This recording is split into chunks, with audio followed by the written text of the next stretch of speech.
go ahead and get started. It is 7:03 p.m. We'll call the meeting to order. And we'll do a roll call here. Sonia? Here. John? Here. Andy? Here. Kathy? Here. Emily? Here. Jen? Here. Jim? Here. And Laura. Here. So Kim will be absent. She's wanted everyone to know she's striking over at Kaiser. If anyone wants to join, not right now. Later. Okay, so we do have 1, 2, 3, 4, 5, 6, 7. So we do have a quorum. And she should be here. So Jennifer will be taking notes. Jen. She's on top of it. Yes. She started. Yeah. 7:03. 7:03. Got it. Okay. So welcome everybody. We do have a pretty full agenda, but a quiet crowd tonight. But we do have a lot of information to go over, so we'll try to be as efficient as possible. Adoption of the agenda changes. I actually have a change I'd like to propose for the agenda, and that is to add an information and an action item, one that's info and action, at the request of the Friends of Webster, to consider a letter of support in regards to the fire station, and Kristen will be talking to us about that. I'll recommend that. Okay, so Second. Okay. All right, Sonia, Yes. John, Yes. Andy seconded, Kathy, Yes. Jen, 100%. Jim, Yes. and Laura. Yes. The motion. Okay.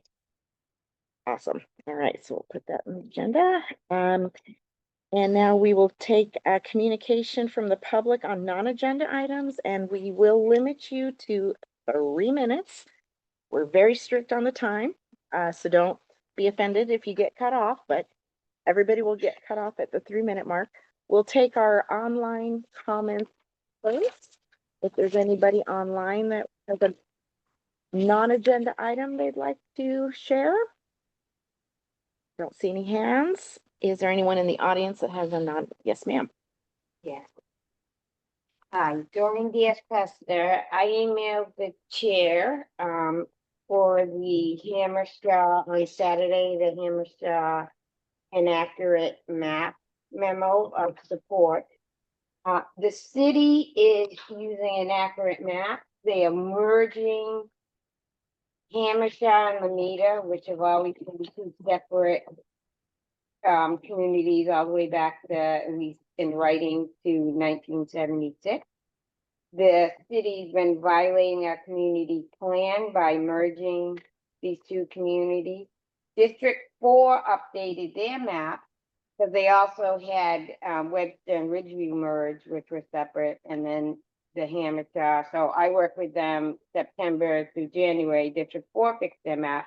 But the memo that I sent was, I sent an 8-page memo, and I sent a 2-page summary and a PowerPoint of 18 slides to the chair to try to get a memo of support on this topic, that we want the city to correct the map and to comply with the community plan and stop merging these two neighborhoods and use the right boundaries, and get Encanto signs out of Hammerstraw.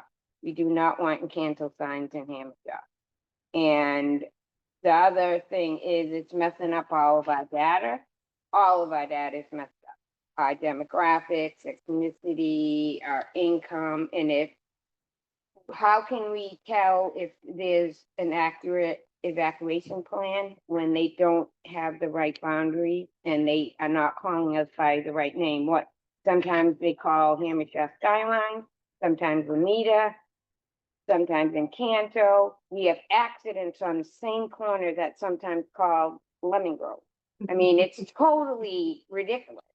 I mean, it's not a new community. It's been around since 1940. It was right after World War One, they built all the housing for the Navy. So it's not a new community.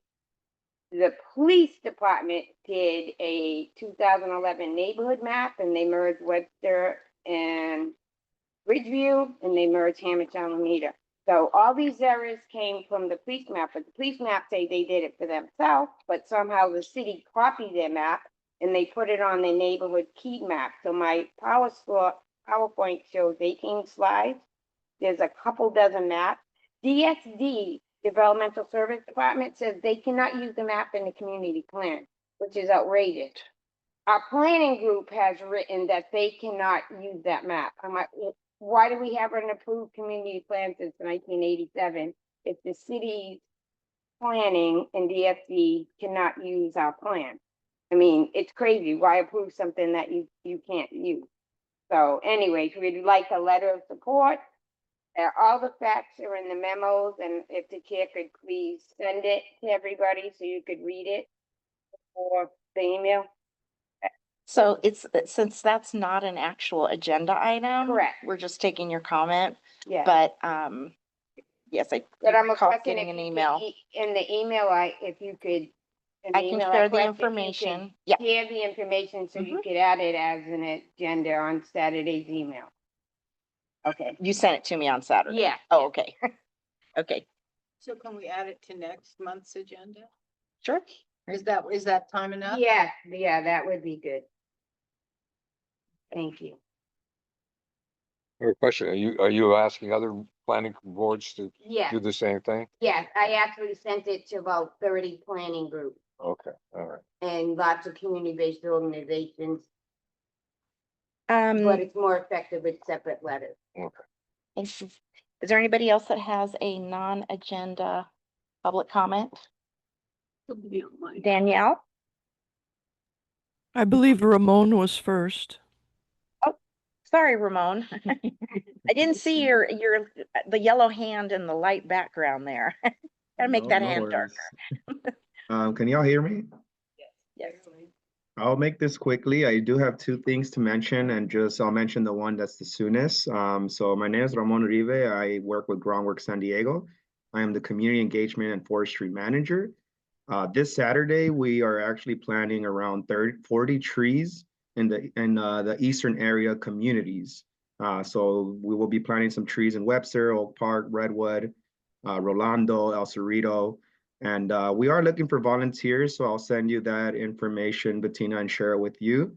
Thank But you. besides that, since that one is a little bit too soon and I know people have commitments, I do want to share that I am currently enrolling any Eastern area community member for our spring community tree planting block parties. So I do have a wait list for some Eastern area community members, and I would like to get the ball rolling and hopefully, share the information with the planning group so that it can hopefully reach the people that are very interested. But I should be leafleting the community and trying to host the next community tree planting block party for Eastern area. And usually we aim around 30 trees. The trees some of them might be native, but most of them are drought tolerant and non-invasive. We plant the tree and everything's completely for free. And then we also subsidize with a gift card per tree, the watering cost.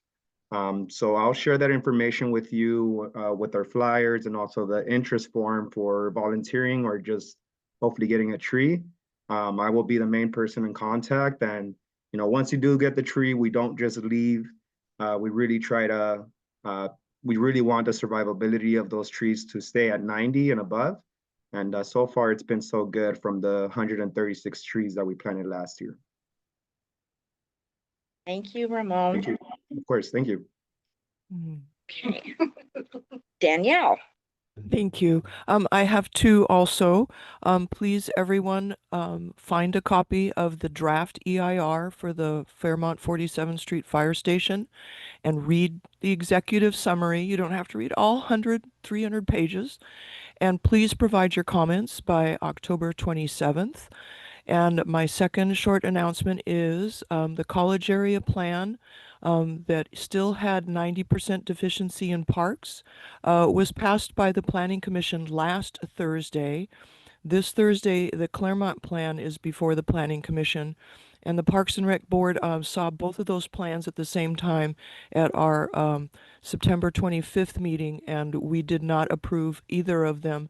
The college area was a 9-1 vote of disapproval on the inadequacies in the parks recreation element for the college area plan. Those are my non-agenda comments. Thanks. You. Okay, Steve.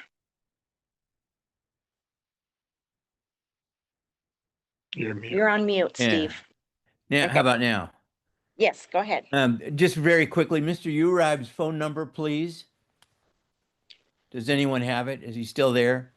Yes, I can share with you. It is, let me get it. It's a 619 354 5397. So it's 619-354-5397. And then if you need my email, it is. No, I don't. Thank you very much. Sounds good. Bye-bye. Do you have a comment, Steve? I'll take No, your that was email, it. Ramon. Do you have a okay. Yeah, and then Alright, email is my first name RAMON at groundworksandiego.org. Thank you for your service, Ramon. Oh, thank you.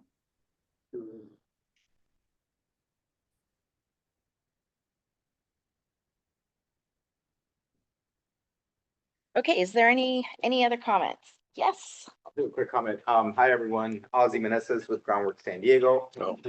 So colleagues with Ramon over here. I just want to do a quick update. We had the Choice Creek Coalition meeting last week, and I know the fire station is a topic later, so I'll address that then. But I also want to address that the CIP projects, so capital improvement program projects, we have selected 2 for the eastern areas. So we will be disseminating a petition form to get people to sign on to that so that we can then translate that over to the city departments, the appropriate city departments for each one of those projects, as well as the council member's office. So the 2 projects were the Webster Green Alley and the Xena Canyon open space. So any other questions on that, I can be here afterwards, or my email is ozzy@groundworksandiego.org. Thank you. Ozzy. Okay, anyone else? All right. We'll go ahead and move on to our representative reports.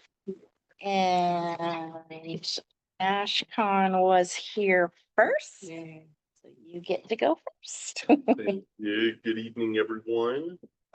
So just a few legislative updates since last time. Obviously, we're in legislative recess now since last time I was here. And at this point, the member brought over 20 bills to the assembly. We have now gotten 6 of those signed by the governor. 8 passed through the legislature, 6 ended up getting signed. So we feel like that's a really good accomplishment for an office that has just gotten in under a year. So really look forward to incorporating more people's bill ideas in this upcoming legislative cycle and trying to advance those as well. That was actually one of our biggest issues this last cycle, is we were not getting enough input from the public, even though we were really out there trying to get it. We just were not receiving a lot of input from our community members. So we'd really love to see more of that this time. And in addition to that, the member was able to secure a lot of budget priorities. This include 15 million in Title 10 funding, 14 million in funding for CalWorks, about 1.8 million in the local housing trust fund. So these were some really good budget priorities that we feel like we were able to secure. I'm happy to answer more questions on any of the bills that we passed. Didn't want to go through the entire list for you guys tonight, but if you have any questions on those, I'm happy to answer. Thank you. Thank you. Thank you, Ashcon. No questions, right? Okay. Next, is Karen. Sorry, I do have a question for him. Okay.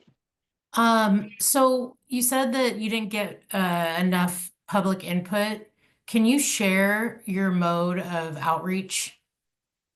So the way a lot of offices do outreach is they host like a legislative brainstorm session, or like a it's like a bill idea session. These are like generally the names that they're called for the community event. So that's one way, is hosting those. The other way is just people simply submitting them in, calling into our office, being like, um, can you pass this in the upcoming legislative cycle? Now, that doesn't guarantee that we will be able to, but it at least allows us to document that and see that there's X number of constituents supporting this initiative to be passed next year. So But that's how do you solicit for net new people who aren't aware of the work you're doing? There's no particular way in which we solicit. Like I said, aside from doing these legislative sessions where you just you know, you post a flyer up on social media, you post flyers at all the community events you go to. That's the only way in which we would solicit. Aside from that, it essentially depends on people taking the initiative to reach out. Okay, thank you. Okay, next we have Karen Montefar Federico from Supervisor Montgomery Steps office. Hi, everyone. Just two legislative updates.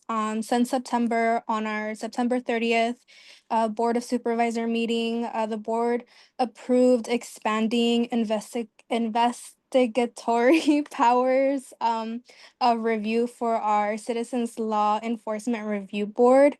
So now CLERB can review in custody deaths to investigate healthcare professionals, staff, and sheriffs. You might have heard that in the news over the last couple of weeks. Most recently, on October 1st, the Board of Supervisors approved to create an ad hoc subcommittee on sustainable fiscal planning. This subcommittee will concentrate on strategic planning to reduce cuts to federally supported programs administered by the county. This means programs like Medi-Cal, SNAP, general relief, and other self-sufficiency services. So we just want to be prepared for what will be coming up. So those are the two legislative updates. Some upcoming events related to procurement. So for our small business owners, there are on October 15th, you can learn how to navigate the procurement portal. This is a virtual webinar from at 11 a.m. to 1 p.m. And there's a second one on October 22nd at the same time, 11 a.m. to 1 p.m. on writing proposals for the County of San Diego. You'll learn how to compete for county contracts, how to navigate the portals, understanding the new changes that have happened. So increasing 15%, having the county do business with up to 15% of small and local small businesses. And we've also recognized nonprofits, veteran-owned businesses, and social equity enterprises. So I'll send the information so y'all can sign up for that.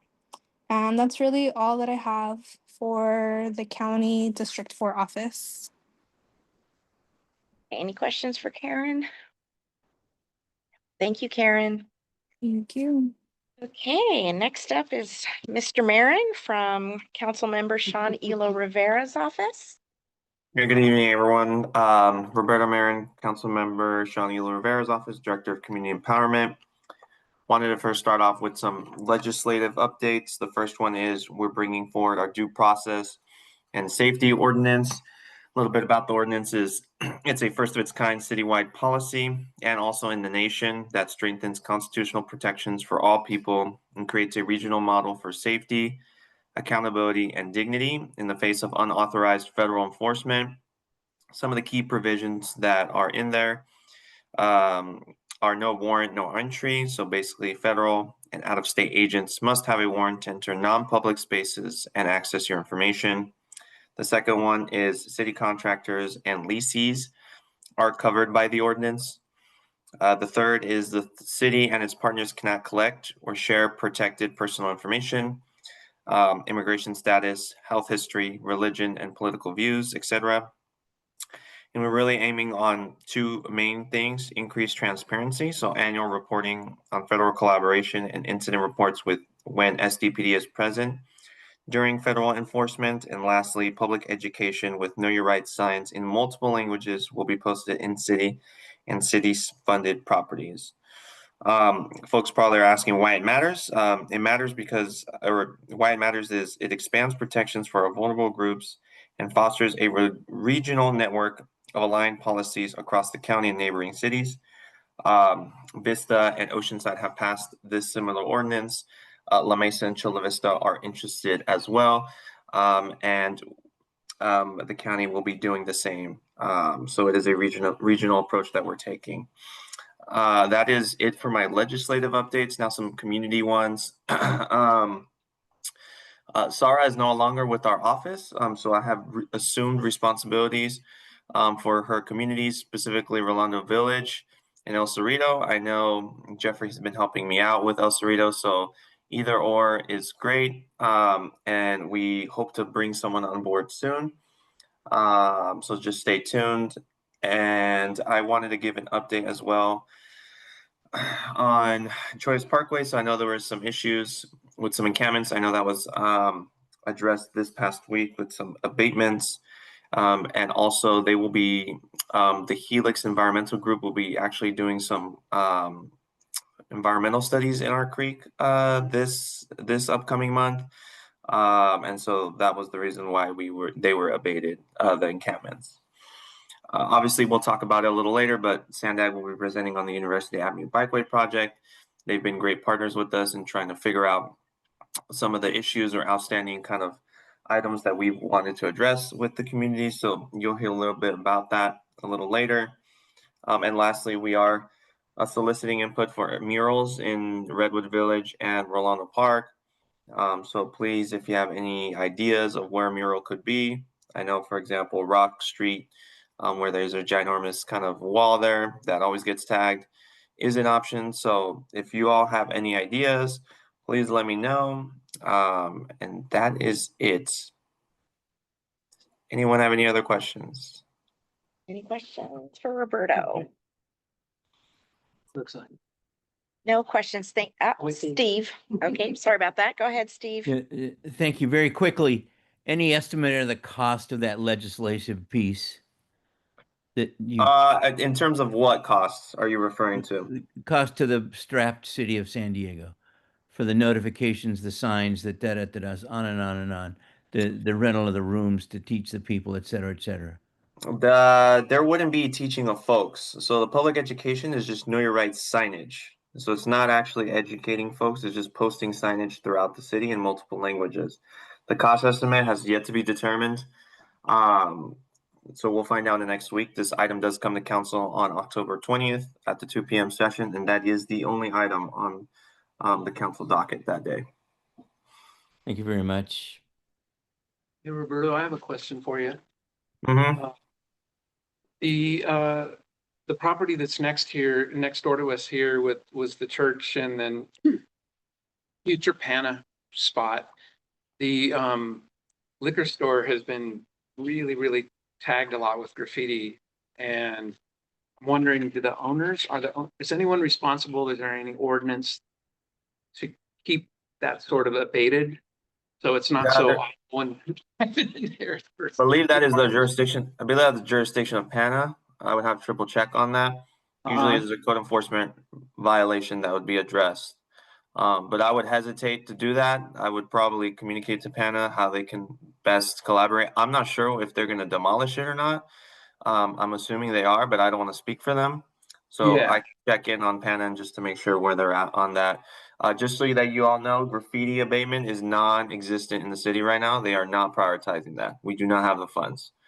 So that's why we as an office are taking the initiative and being proactive and trying to fill in the gaps and also try to create more murals, because as we've seen on 36th and Imperial, if you've taken a drive down there, there's a beautiful mural that we just did about, in around May. And that is has a lot of graffiti and tagging. And it's safe to say, I could say that it has not been tagged since June. So murals do work. They are effective. So I would just, again, reiterate, if you all have any ideas, we're happy to jump in and support. Thank you, Roberto. Does anybody else have any questions? No. Okay, thank you, Roberto. Well, we have a special guest here tonight. Dr. Lachey Sharp Collins, our assembly representative, is here. Hi. Hi. Hi. So nice to have you here tonight. Thank you. Surprise. Yeah, surprise. Yeah, Ashkan texted me and I was like, I'm coming from another one. So I have one more to get to. So I have 4 tonight. I said, I'm not coming, but he's already provided the actual report. But I just wanted to give you an opportunity to ask me any questions, say hello, put a face with the name, and just see if you guys had any additional questions in regards to the work that I have been doing in SAC, but also continue work that we need to do, together collectively. I'll keep reminding people that I was not elected for myself. I was elected for you. And so in order for me to do my job, I have to be able to make sure I'm doing our job. So whatever issues and or concerns that you have, things that you want us to push to look into, please have an open dialogue with me. If it's not with me, bring it to Ashkan as well. But we are taking some legislative ideas at this current time. There will be a link open up on our website, but we're also going to do a virtual forum to where people can join from all across the 79th to be able to give us some legislative ideas as we prepare for the next year. But then also, of course, we know that we have a special election that's happening right now. I can't tell you which way to vote. All I can do is say vote. That's all I can do is tell you guys to vote. This is a very critical time. It's been a trying year for all of us. And this is just something that I'm unfortunate that we are in this situation, but we're asking everyone to really take a deeper dive into what's happening and understand that your voice is needed even more so at this particular time. But I want to give you a chance to ask me any questions should you have any, since he's given the report in regards to the bills, 6 bills being signed, almost $60 million been allocated to district. So pause on that, but I want to hear from you. As if you have time for it. Yes, of course, we have time for you. You said you're gonna have a link for legislative ideas. Yes. Is that live on your website? Is that? It's going to be live in another week. And once it's live, there will be a flyer, actually an email notification that will go out to all of our constituents of saying, hey, we want to hear from you, legislative ideas and so forth. And then the session will happen, and that's where we'll meet as a group, but also go into breakout rooms based on the issue areas to work with my Sacramento team as we flesh out the ideas. Yes. I'm not trying to diss AshCon at all, but I'm trying to keep track of notes. $15 million in Title I funding, 14 million in CalWorks? No, 14 million in. So he went through the whole little breakdown. Well, yeah, but it was fast. And so I fell apart. The total is 59 million, 59,751,000. There's a lot of them. So 14 million that went to CalWork, 15 was Title 10. The multi-family finance super NOFA is 1.5, 1.7 is the local housing trust fund. 24,000 is the permanent local housing allocation program. Higher initiative is 10 million. That one is dealing with making sure that formerly incarcerated people can they have a program. Great. Say what it's called again. Higher. Higher. Yeah, that's the acronyms. It's higher. Okay. HIRE. Thank you. Initiative. Thank you. And there's a host of others as well. There's one on here for the encampment resolution funding program. Yeah, There's quite a few. It's just so small. Thank you. It's so small. Yes. With the antagonistic, federal government, especially towards California, I'm assuming that they are doing, that the federal government is doing whatever it can to hamstring California federal monies, I would.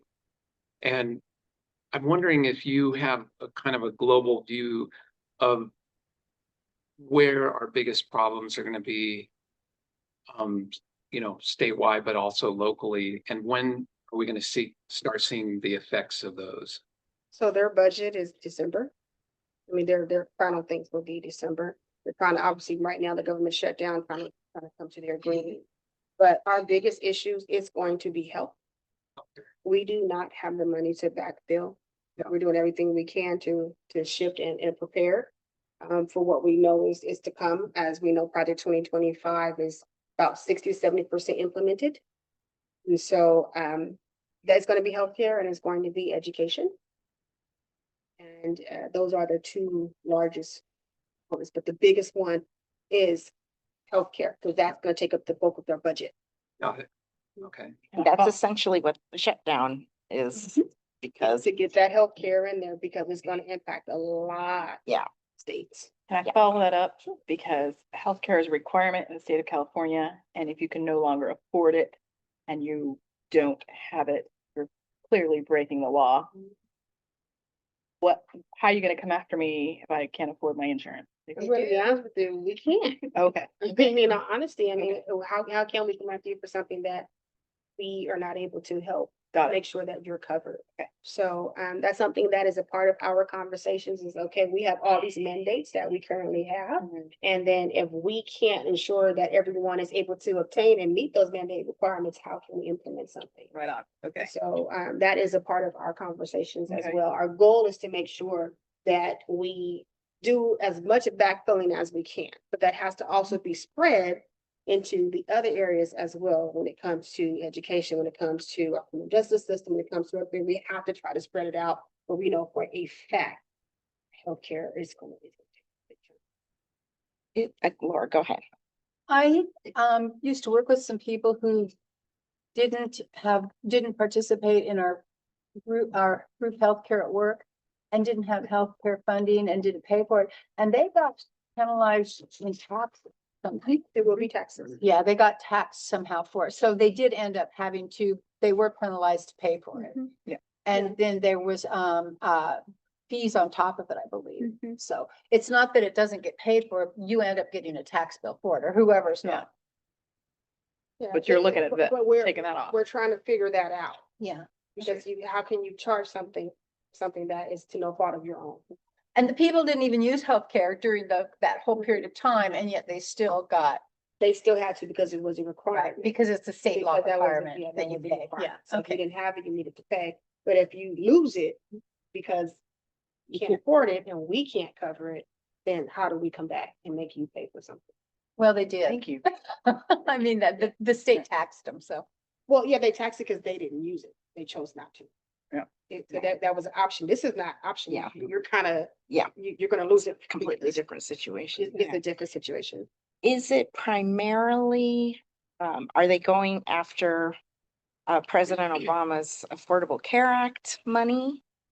Or is it like Medicare and everything? All of it. Everything. It's also impacting the IHSS workers. So the in-home care providers, and the services that are there. So, there's actually information now that people are losing their jobs on the federal side of things. But it's definitely going to impact that. So right now, that's why UDW and others that are unionized are pushing even more so to try to get this proposition going because of the fact that you are already cutting out a lot of good jobs. So right now, in order to stop the shutdown, they would have to, basically the Democrats would have to agree to these medical cuts, medical care cuts. And there's nothing being offered on the other side to negotiate. So, oh my God, that's just a disaster. This is Like, about- I follow it on the news, but hearing it from you, it gives it a whole different perspective, and I think I might This is a lot. get sick. A lot. You. It's scary. It's scary. It's really, really, really scary. This is a lot. I sit on budget sub 2, which is the human services side of it.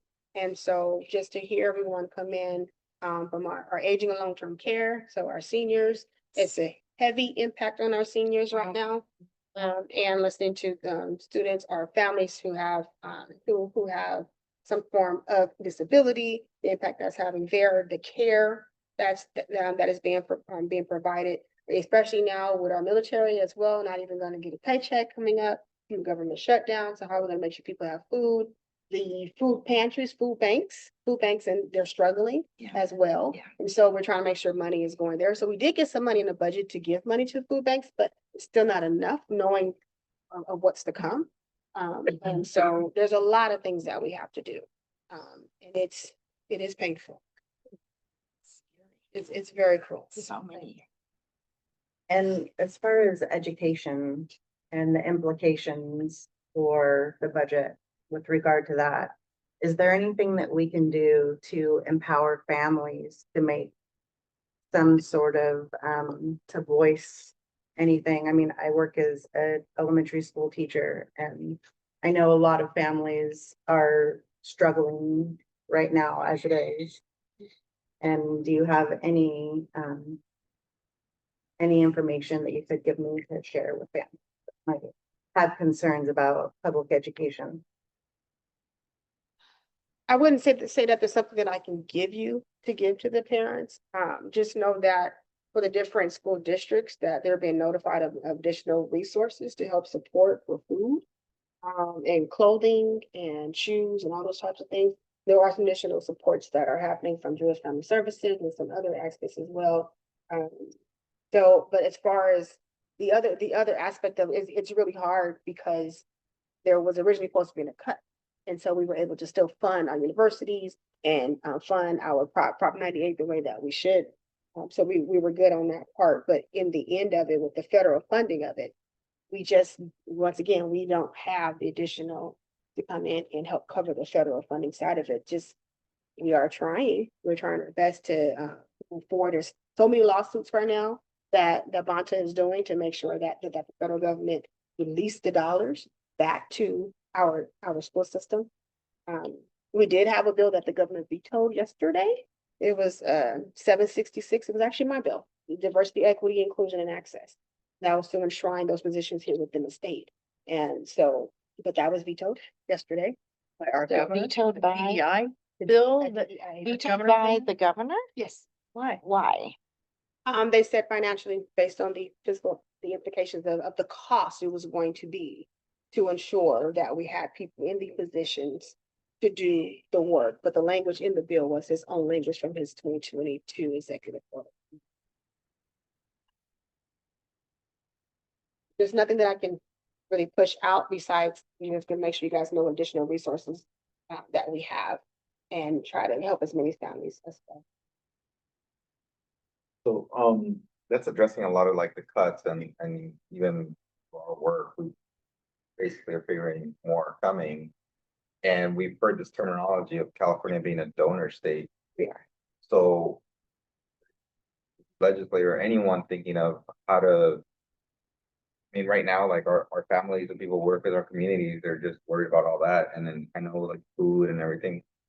But if the funding is not there, it's gonna be extremely more difficult. So has that, the donor state mentality, is there anything to that? Or is it just, we're just gonna have to continue paying federal taxes? in We're general? still continuing to pay. It was mentioned, Newsom actually mentioned it too. He said, okay, well, we're just gonna withhold our dollars. Then him and these two, they go back and forth. I can't keep up with their back and forth. But has that been brought up? Yes, that has been brought up by all of us. Well, what else can we do? Can we withhold our dollars? But he did mention that. Now the question becomes, is he really going to act on it? And what are the implications of him acting on it? Is he waiting for a bill from you? Hey, no, I don't know. But I know the last day to sign all the bills was yesterday. So there's no other bill that was not signed yesterday. they can kind of like by default, it would go into effect, but all these vetoes, everything will be done. So everybody should know about the vetoes, but has it been brought up? Yes. Is this true? Yes, it is. It's a matter of, is he actually gonna take that type of step to move forward? We won't know. Let's see what happens with Prop 50 and see what happens there. And then maybe that might change some things too. We don't know what the governor's thinking. He did mention it. We've mentioned it. So That's really interesting. I didn't. we give I a lot of money to other followed states. that They're story, functioning off of our dollars. Yeah. Southern states are functioning off of. Oh, sure. Yeah, I mean, you know, Really tough to see like our community struggling yeah. and are gonna struggle more. And then we see other communities getting benefits that just because of how they voted, and then we get iced. Mhm. And like Chicago, like get, National Guard deployed to other states. So it's just a struggle, So the messaging is like, okay, well, what can we do? If there's anything we can do, it's not what we're at. This is very hard. We don't want to sit here and do this. We really don't. True our thumbs. We meet often right now trying to figure out what the heck can we do at this. Yeah. It's kind of unprecedented, really. It I mean, really is. it's just, it's also punitive. And These are things I never thought would happen. no, it's just punitive, and you really don't know what the limits are in this punishment for merely being an American taxpayer. Just because your let's quit paying state, taxes. Everybody just stop because paying your their federal state taxes. didn't vote for, Yeah. what's his name? Rich people. I know. So, there's a lot that's happening. Broke it down. We are not asleep at the wheel. We are doing our best to be proactive instead of always being reactive to things.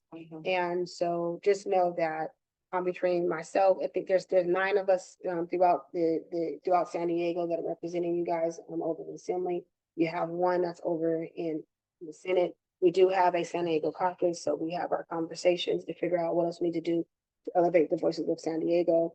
So continue to have conversations with ASCON. You can reach out to me. I do respond to my stuff, so you can reach out to me as well. But we're gonna do everything we can.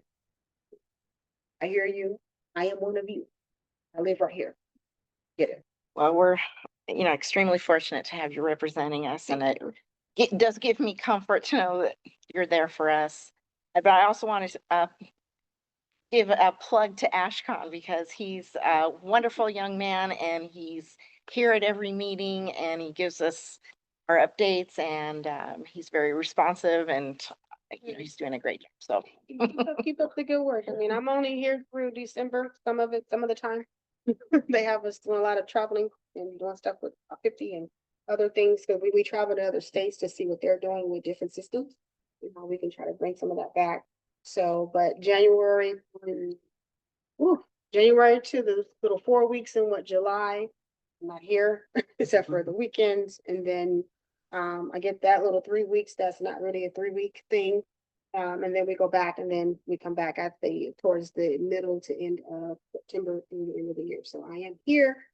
Should there be any other meeting or other activities that you guys would like to, me to come to, or just come to another meeting that's, right, that it fits the schedule. I have to adjust the schedule to get here to do that, but I will make sure you guys do see me and know that I'm here.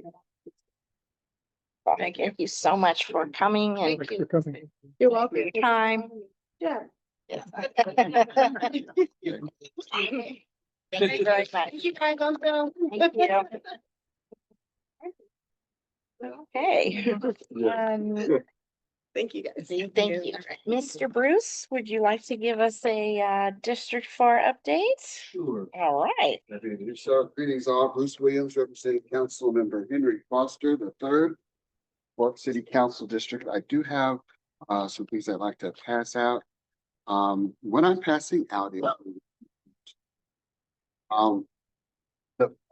the blue is the fiscal year 2027.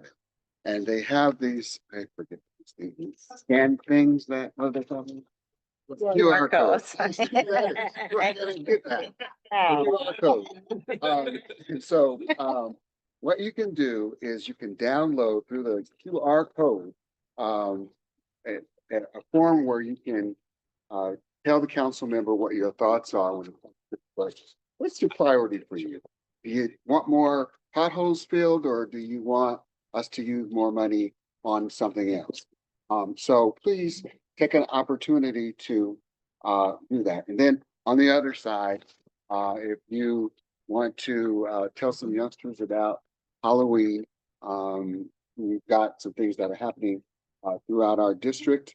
And I have some more of these if you guys want to pass those out. What's the movie? On the What's 8th, the movie? on the 18th. Yeah. It's probably some family friendly. Oh, okay. Scary kind of. Right, anyway, have enjoy. Thank you, sir. Also, I wanted to share a couple of other things. The assembly lady was mentioning the shutdown.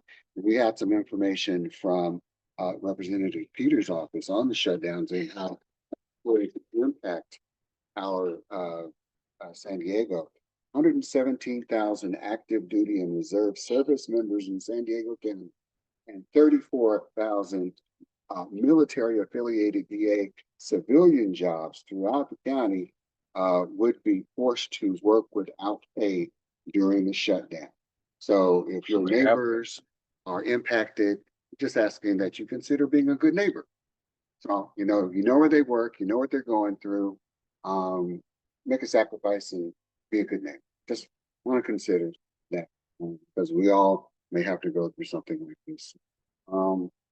Let's see, 5.38 million supplemental nutritional assistance program, or SNAP. Beneficiaries in California would lose access to benefits in a prolonged shutdown. So got quite a few of these type of scenarios if this shutdown goes long. We hope that that they can get their act together in DC and end up with a decent budget. And so the impacts of this shutdown, we won't have to, neighbors won't have to deal with these sorts of situations. Also, we wanted to share that the San Diego City Council delayed the decision, and I'm sure my buddy mentioned this, but just in case, they delayed the decision to raise water and sewer rates for San Diego residents, which we're also told that according to the Public Utility Department reports, water rates would increase by about 63% over the next 4 years, and sewer rates would also increase 31% in that same span. The item will be the item will be heard again on October the 28th. So please tune into that. Again, got the form there with respect to the budget priorities. We'd like for you guys to please let us know what your priorities are. In District 4, we've had a couple of wins that we wanted to share. One was since Councilmember Foster took office, 209 streetlights have been repaired in our district. This means safer streets and for drivers and pedestrians and families throughout our district. Another one that we wanted to bring attention to is Councilmember Foster, since he took office, our office has completed 4,015 Get It Done reports. That's not everything in the district, that's staff. So 4,015 Get It Dones that have been completed. So we don't want to be the only ones doing them. So if y'all can help us out and use the Get It Done app. And I know a lot of folks are frustrated with it, but let's keep working with it because it is the systems, it is the cities. This is how they keep track of things. And so even if it doesn't get done in the right amount of time, contact our offices and say, hey, Bruce, this has been 6 months. What's up? We can try to make some phone calls, try to get that done for you. Okay.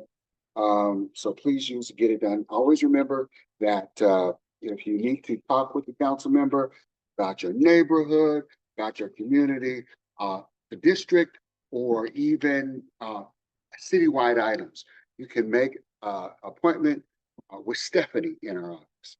Stephanie can be reached at 619-236-6644. 619-236-6644. And make an appointment to meet with the council member. It's not very far. All you got to do is go down to Euclid and Market. Thank you, sir. Andy, appreciate it. Euclid and Market, 30 minutes. And we need you to make the appointment so that we don't have too many people coming in at the same time. So, and you got 30 minutes to talk to the council member and, get his thoughts, give him your thoughts, more importantly. And we hope that you will take advantage of that. And then lastly, I wanted to share that second to the last, we've got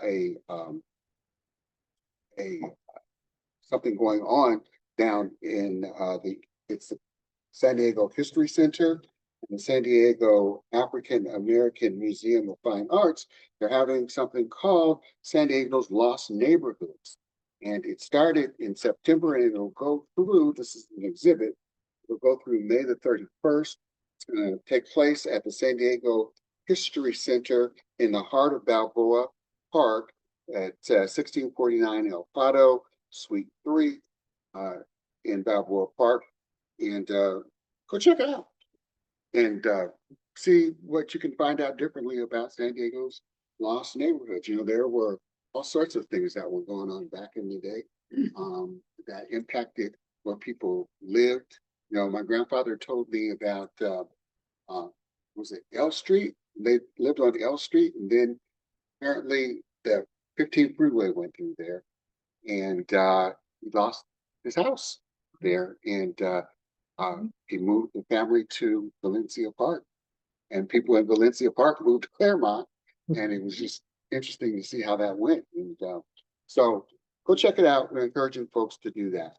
Also, when it comes to history, last Thursday, Dr. Willie Morrow, who was a great member in our community, was a barber, believe it or not. And last week, the council member, along with other folks that really appreciated his contributions to our district, they had a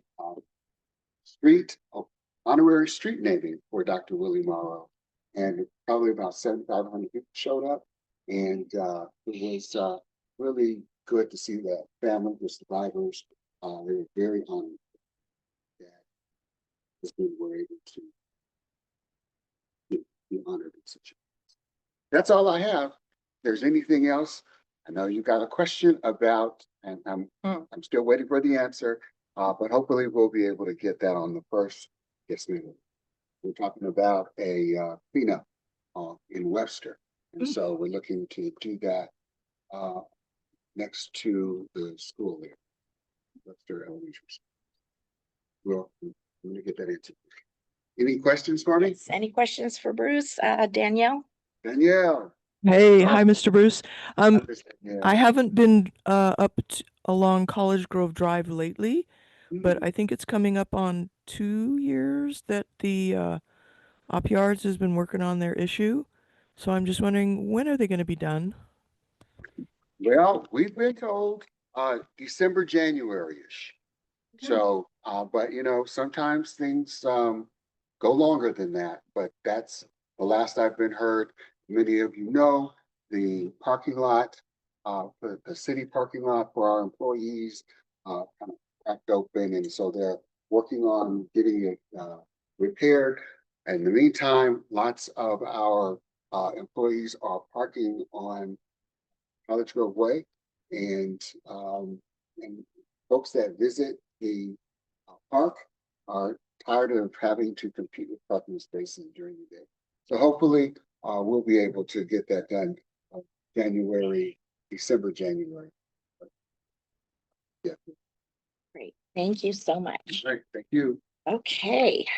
Thank you. We have 3 items tonight, so really appreciate everyone's patience. First, we'll hear from Chris.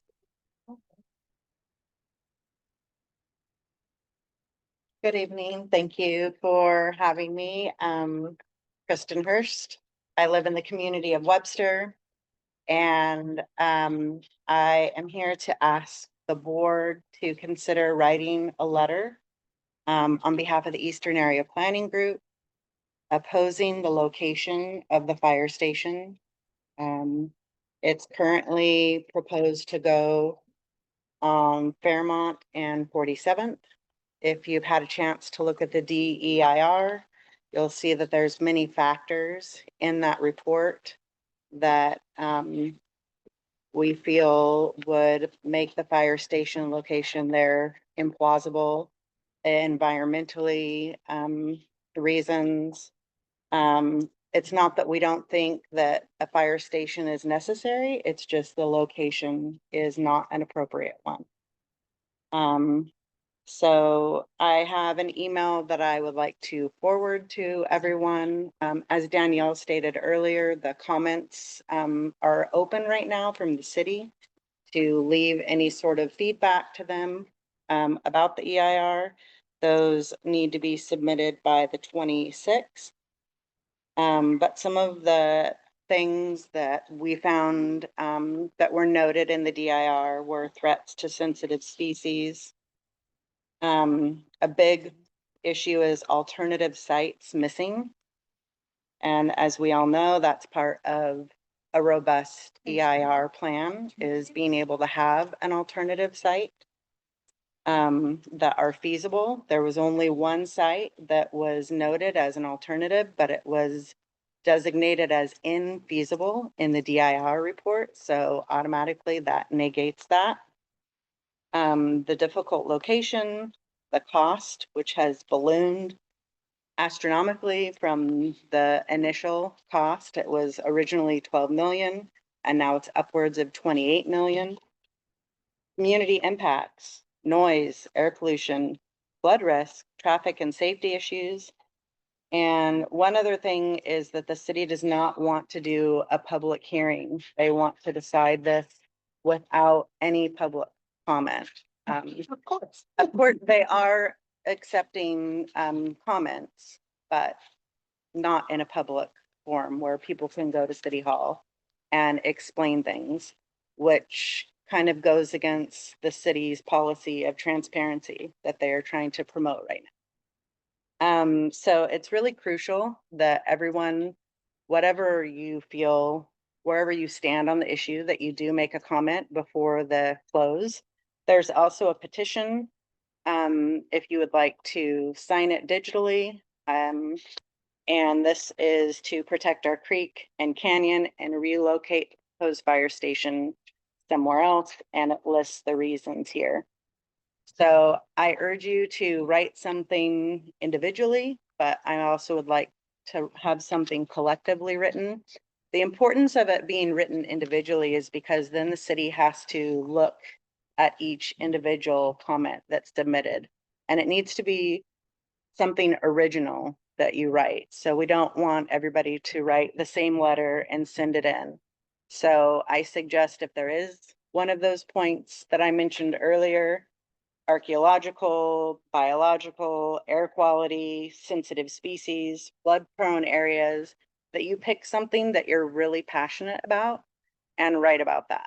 And then the city has to look at all of those individually.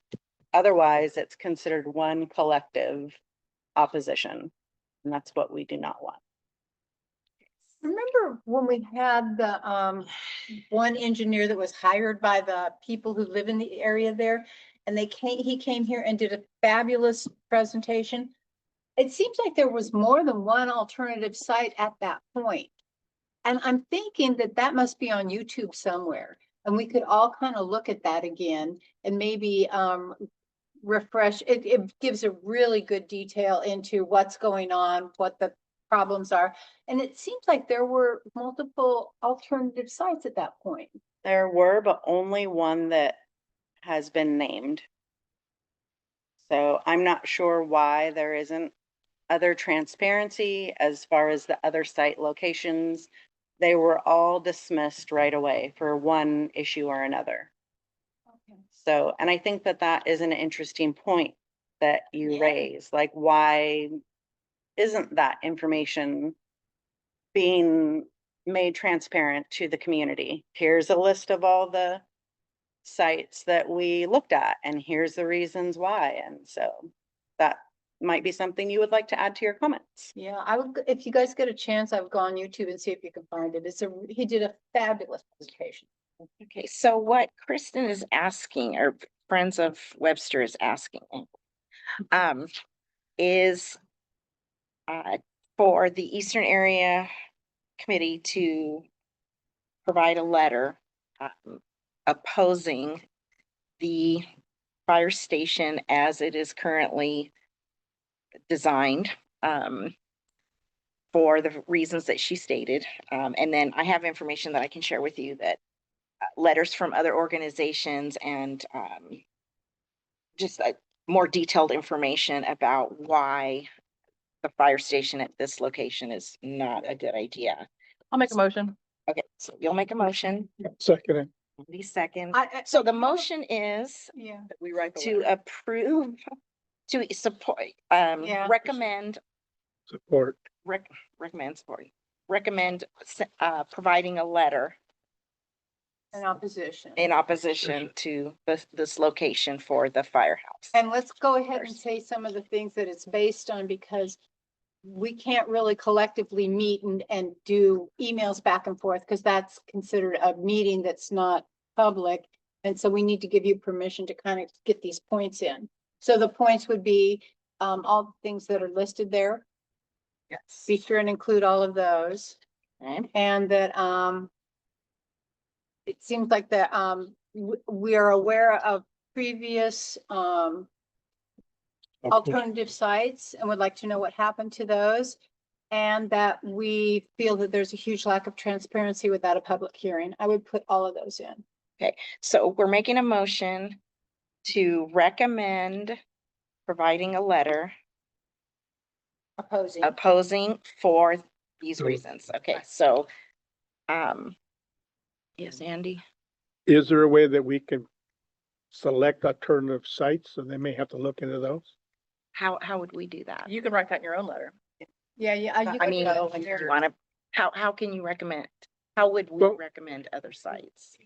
She said there was alternative sites There was and they one weren't rejected. recommended in the proposal. Well, you can, Why not go ahead and put those sites in there so that I mean, Off the top of our heads, we don't know what those are. yeah, but we do know that I'm not comfortable recommending a site, but I'm comfortable opposing this Well, I do site too, but- for all of these reasons, but I don't want to then turn around and say, how about do it here? How about do it there?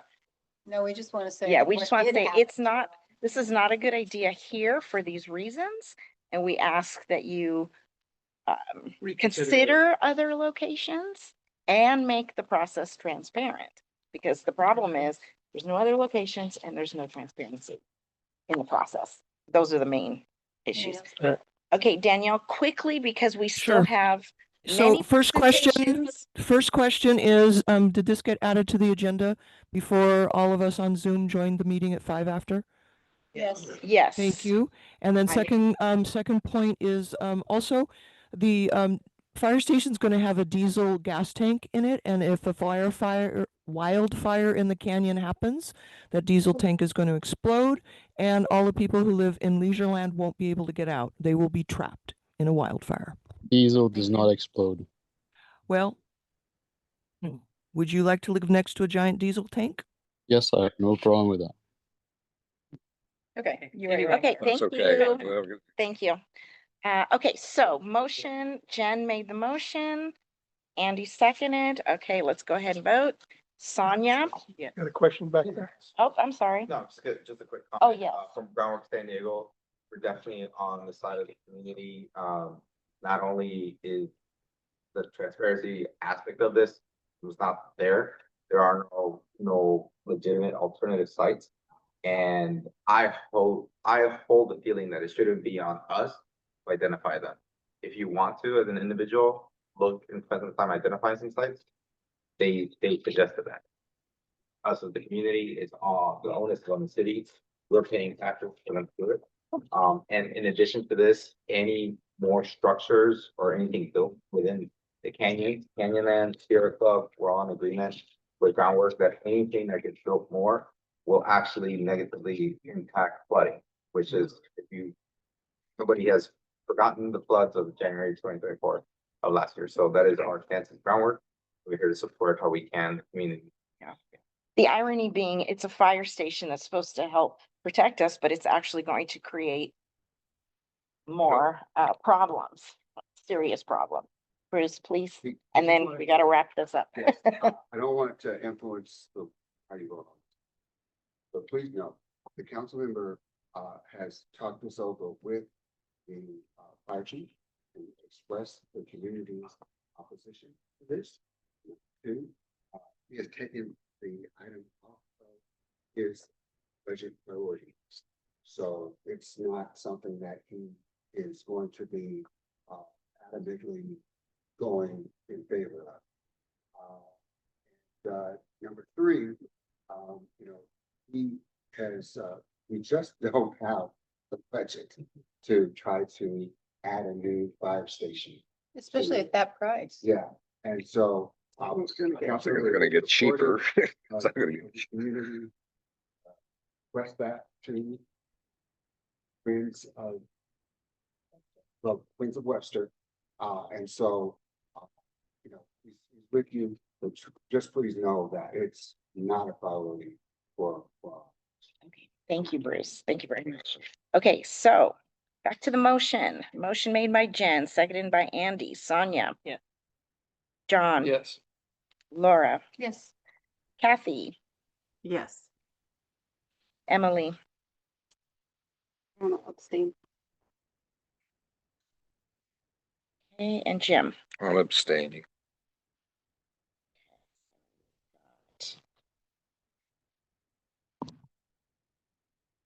Six, and that's a quorum number, so we're good, right? Yeah. it passed. Okay, perfect. All right. Okay, we're gonna move on to our next information item. Which is the University Avenue Bikeway update. Chris Carteret is going to present the information. Thank you so much for your patience. I'm sorry you're not feeling so great tonight, so really appreciate you hanging in here with us for this. Thank you very much, and thank you very much for having me. It's my pleasure and not a problem. And thanks for accommodating me. And I'm also here with my colleagues Rachel Forseth and David Cortez of our government relations and engineering and capital and engineering and construction department. So yeah, hi, I'm Chris. I'm the project manager for University Bikeway, and I've got a presentation to share with you. And let me just could somebody please allow me to share my screen? Yes, we're gonna do that in just a second. Thank you.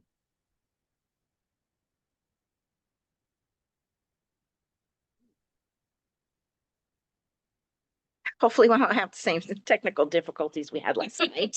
There's no technical difficulties. I feel like we're in a good place. Yeah.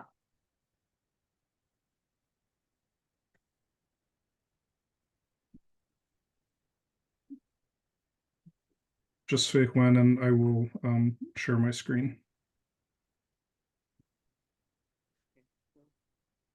Try that now. Oh, yeah, I think it's going to work. Great. Awesome.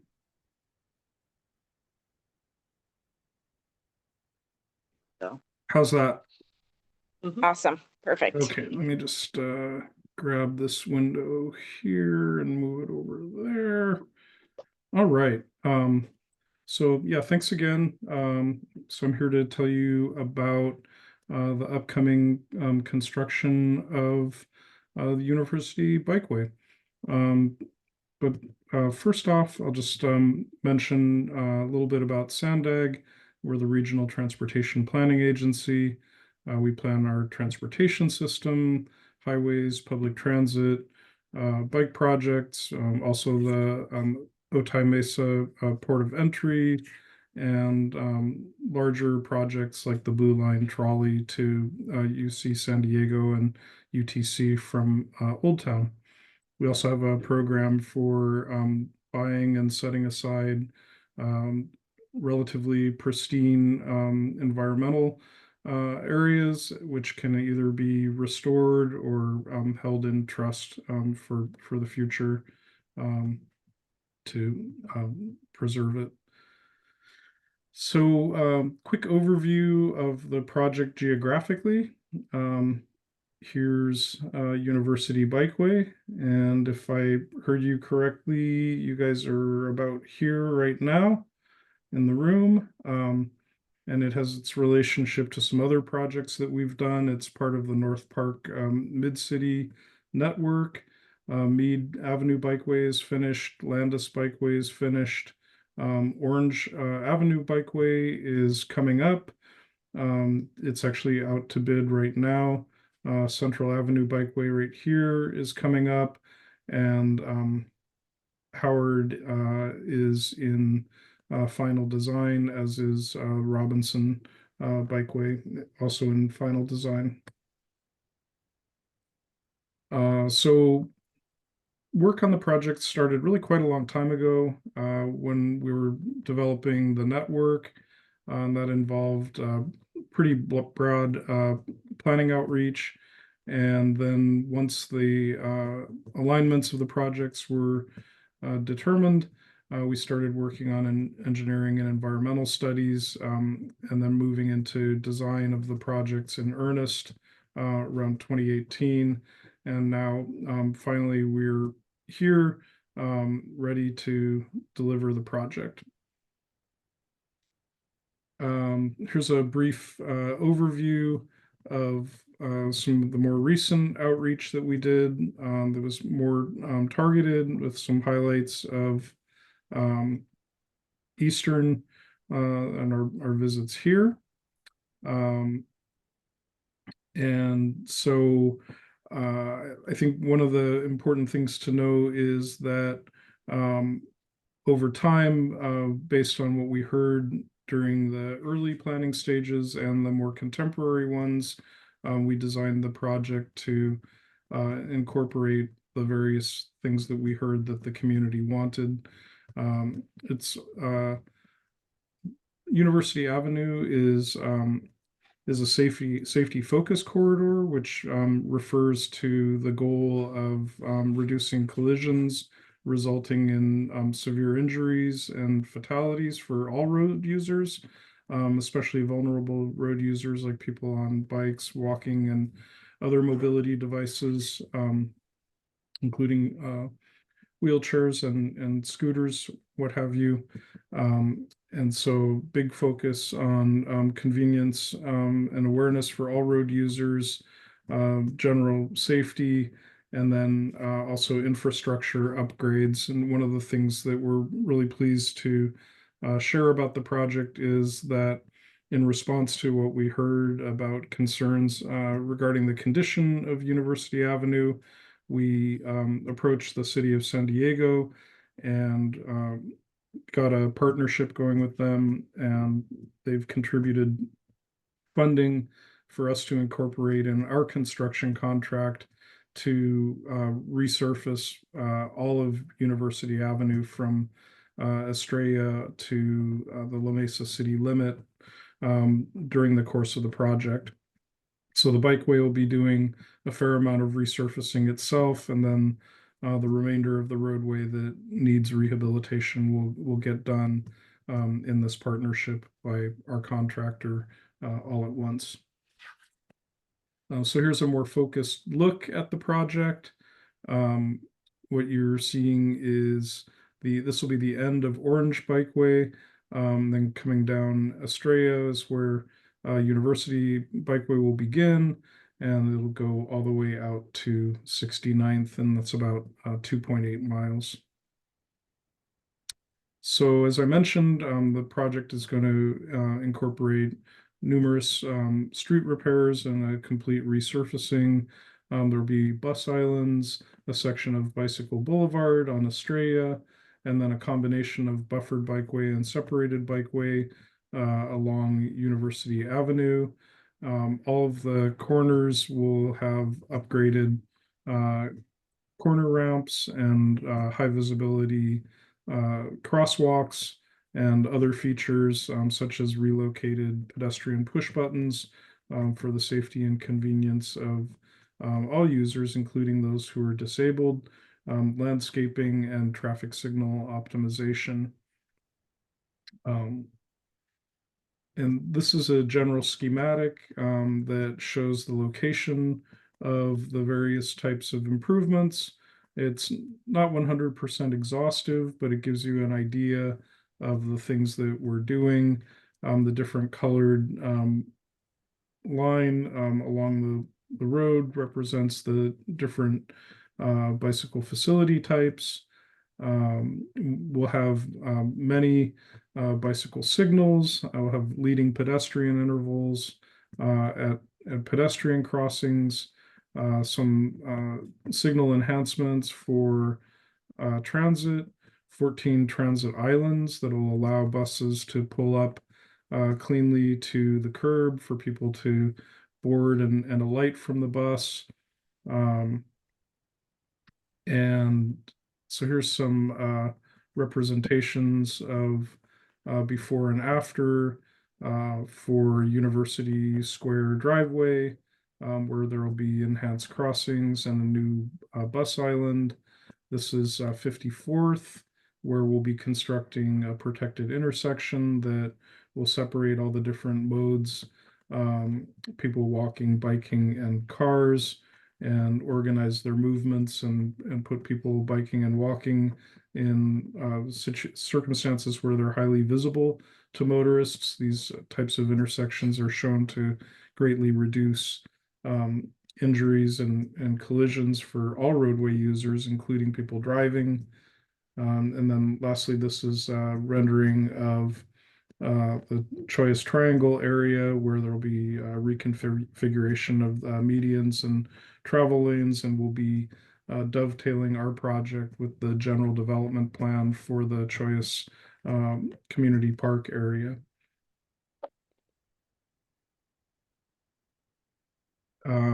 So let's see. I did miss a couple of things that I wanted to touch on. Presentation's a little bit shorter than a different one that I've given, which I think is probably good for tonight for your sake. But I did want to mention that there will be landscaping with the project, and oops, sorry. And let's see. And there's a lot of effort that's been put forward trying to identify locations for trees along the project corridor. They were not all incorporated into the project plans prior to advertisement, but we are working closely with District 11. I'm sorry, District 9. Sorry, I mentioned our Caltrans district. I meant Council District 9. And we've reinitiated the conversation with the city forester to get that worked into the project, and also hoping to call on community for assistance, as there have been some groups that have expressed desire to participate. And one thing we wanted to make people aware of is that the landscaping often comes at the end of construction, so there's going to be plenty of time to work with the city and get it designed and find a program that'll provide and maintain the trees where appropriate. So project timeline, we're here in October doing the pre-construction outreach. In addition to going to community planning groups and committees, we've got team members that'll be canvassing University Avenue, reaching out to business owners, and also working with District 9 personnel to say hello to people, make sure they're aware that the project is coming, and set it up so they can get a hold of us easily. We're hoping that by November, if not December, we'll actually see shovels in the ground and the project underway. And then throughout the construction period, we'll have updates on at least a monthly basis, plus whenever there's something important to point out for something that's coming up. And then project will be about a 2-year construction duration. So we're hoping to see it finished by December 2027. And then the other thing we're doing is coordinating with an array of city capital projects and some projects of SDG&E and AT&T to have everything happen in an organized fashion. We've got a good connection to their project managers, and so we're happy to work to make sure everybody stays connected and that we're communicating with the right people to resolve any issues that may come up during construction that are community concerns or concerns of businesses. And we are sensitive to the needs of both the residents and businesses in the area. So then, it's going to be a typical construction project with temporary detours, periodic lane closures, noise, flaggers, traffic control, some dust, and temporary parking restrictions. We're available and make sure that you can get a hold of us. Here's our QR code that'll take you to the project page where you can sign up for emails and alerts. This is the specific website, which is pretty easy to remember, sandag.org/University Bikeway. You can also follow us on social media where we will post information related to the project as it comes up. And then you can always email gobybike@sandag.org, and that goes right to our outreach group, and they know who to contact to provide assistance. And so thank you for the opportunity to present, and I'm available for questions. Wonderful. Thank you, Chris. Of course. So we'll start with the board. One question. If you have a follow-up, we'll circle back if we have time. I'm going to exert my chair position and ask my question first. I was just kind of curious, is the construction going to start at the orange and work east, or start at Yeah. 69th and work west? Thank you for that. That's a great question, and it's something that I forgot to mention. Because of the other projects that are concentrated at the western end of the project area, almost entirely west of 54th, we're working with the contractor to start at 69th Street and work eastward. Okay, thank you. Thank you. Mhm. Emily, Could you go to slide 9 that had the map, please? I'm sorry. Could you go to slide 9 that had the map? Yes.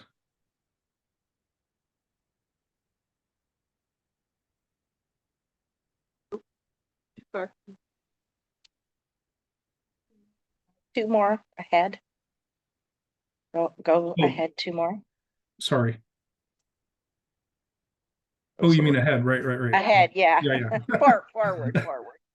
Sorry, it's late. It's I all lose all count relative here. to how you're thinking at the moment.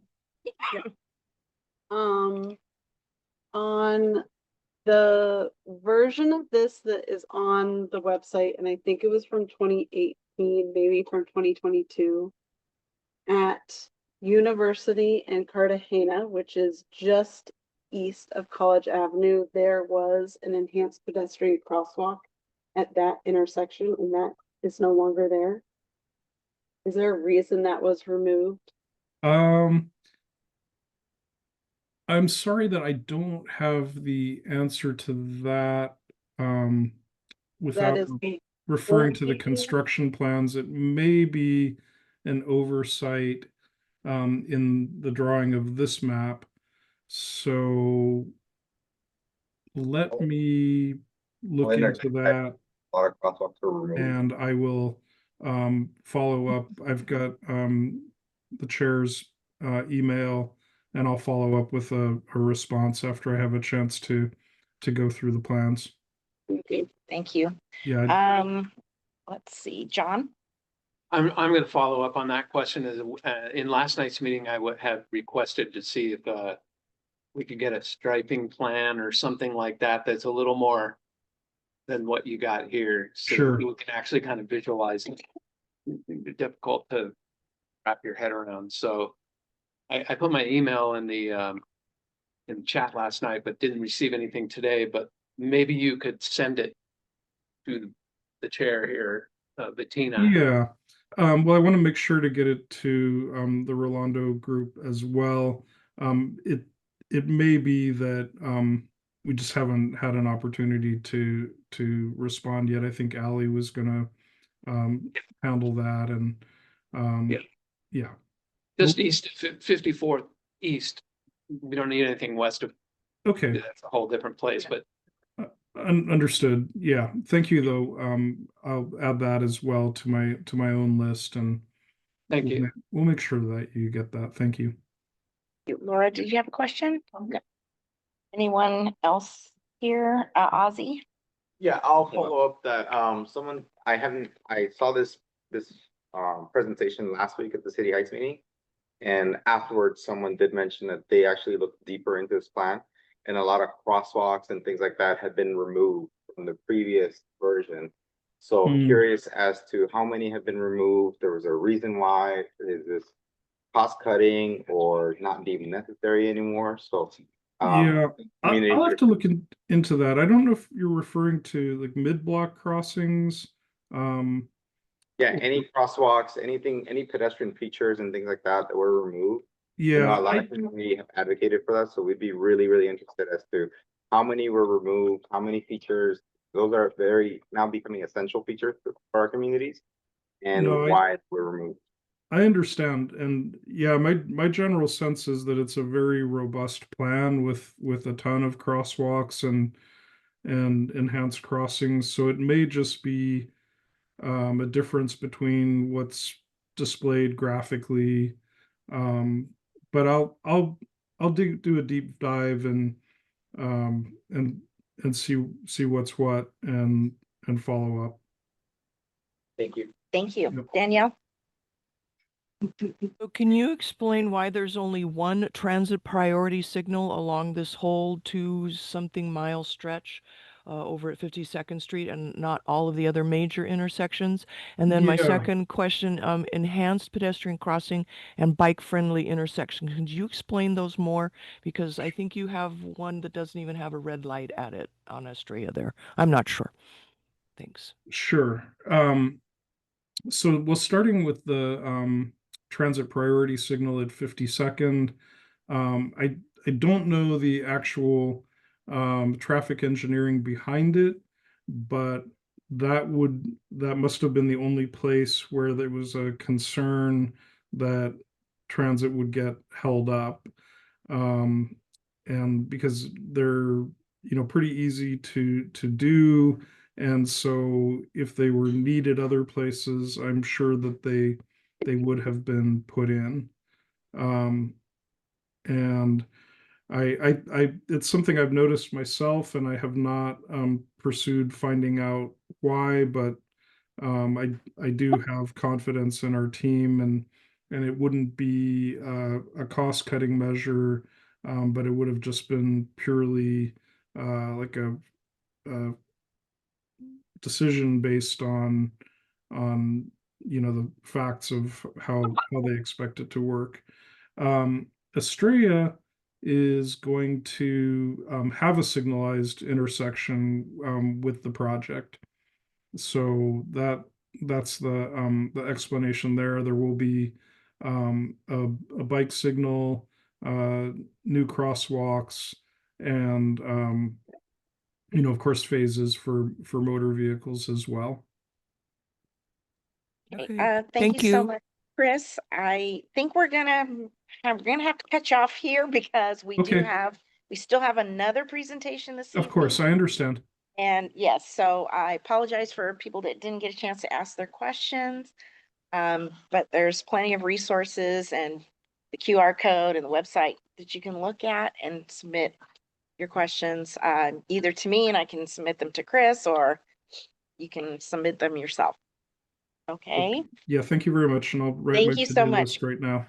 Thank you so Great. much. I really appreciate it. My pleasure. Thank Thank you so much. Okay. We will finally. Let me. You guys Kinda- still awake? Aparna is gonna present. Okay, great. Okay. Right, so our mid-city plan update. And I'm sorry, what is your name again? Aparna. Parna. Parna's going to give us the presentation and an update. And this is the concepts. The ideas. The ideas. The ideas. Yeah. Mhm. Not a draft. I keep calling it a draft. It's not the draft. Okay, and I think that was, yeah. So Sonia's gonna get you. Okay, should I show? Oh. No, Why you don't I could just go like do it. next Yeah, slide? she'll do it for you. Yeah. And it's probably best, I don't know, is it better for her to stand here or over there for the people online to be able to see? Here's good, or over there? Oh, Is it either fine? one, you can see. that. Yeah, yeah, just so the people online. Here, when we get you on the Is your camera. presentation available online? Yes. Great, thank you. We email the presentation. To the chair. All right, but is it It's public? available online as a city, but we're gonna focus on Eastern area. Yeah, thanks. Yeah, customer presentation. Okay, good evening, everyone. I am Aparna Mukumar, Associate Planner with City Planning Department, and I am here to talk about the Mid-City Communities Plan Update. Next slide, please.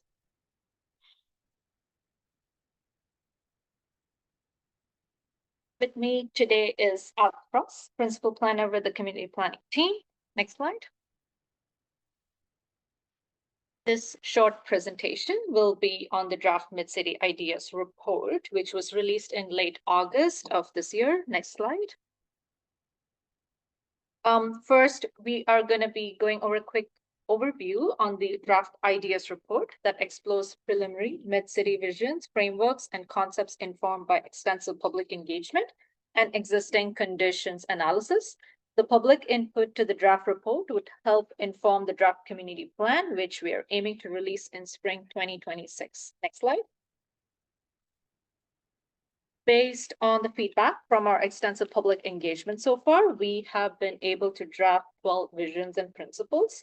There's a vision for clean, safe, and thriving communities, safer green streets for all, park in every neighborhood, vibrant, walkable, mixed-use corridors and centers, celebrating and honoring diversity of cultures and places, new affordable homes in every neighborhood, investment in community infrastructure, places designed for people, restoration of creeks and protection of canyons, innovative business districts supporting community life, beautiful, charming, and welcoming neighborhoods, as well as preservation of historical neighborhoods, along with other core beliefs that we are going to be looking into for the future. Next slide. Moving on to the land use and economic prosperity chapter. Next slide. Which we've divided into these 3 sections. Next slide. First, we have place types. These are the basic descriptions of the different areas that might change, which include our transit villages, transit corridors, the main streets, transit neighborhood, and residential areas. Our transit village includes the mixed-use urban areas, the community transit villages with commercial and office uses, which has the highest density of residential and employment uses. The transit corridors would be a mixed-use corridor with commercial, office, very high, or medium density residential with other uses. Meanwhile, our transit neighborhood and the residential area will be where there is medium and low density residential but we could still have access to transit and jobs here within a walking distance. Next slide. So we have the building types here, which are just the different examples of buildings and uses that can exist in these proposed change areas. In the report, we have real life examples of what these buildings may look like in our communities for more of a realistic reference. For example, in a transit village, you can expect to see towers and high rises, while in our transit neighborhoods and residential areas, you won't see towers and high rises, but you can expect more to see narrow lot infill, townhomes, row homes, and other types of multi-family housing. Next slide. Okay, before we introduce our land use concepts, we want to share our key considerations during our process. A very high level with simple concepts that are meaningfully different to offer multiple possibilities, as well as to incorporate the diverse priorities that we have heard. But of course, ensuring that the land use concepts are based on real data, and we expect multiple iterations and conversations as these ideas evolve. Next slide. As mentioned, our land use concepts are data informed, taking into account preliminary analysis of past, present, and future conditions, asking ourselves how our proposed land uses can help us grow more sustainable and in an equitable way, and taking into account smart growth areas, our climate smart areas, and others. Now, how do we grow to support a more affordable, walkable, bikeable, and transit-rich neighborhood? Considering the existing and adopted land uses, our existing transportation network, and finally, considering how we plan for parks, schools, and other public facilities that would support our growth. With that, we move on to our first 5 draft land use concepts. Next slide, please. So for land use concept 1, it focuses on growth along activity hubs, transit corridors, and neighborhoods. Slide. Land use concept 2 is very similar as it focuses growth along activity hubs, transit corridors, and neighborhoods, very similar to the previous concept, with the very high and high density along the corridors. However, this is our fair housing map, so we do propose additional changes in the high and moderate resource opportunity areas to affirmatively further fair housing, where we're proposing low residential densities. Next slide. For the land use concept 3, we're replicating the general land use approach from the 1980s plan, which is lower densities distributed in more areas rather than the high densities in fewer areas, like only the corridors. And there are some changes to the single family areas here. Next slide. For land use concept 4, it's where we distribute growth and the potential for new homes equally to everyone, which is the most equitable option. And the corridors are still where the highest densities are.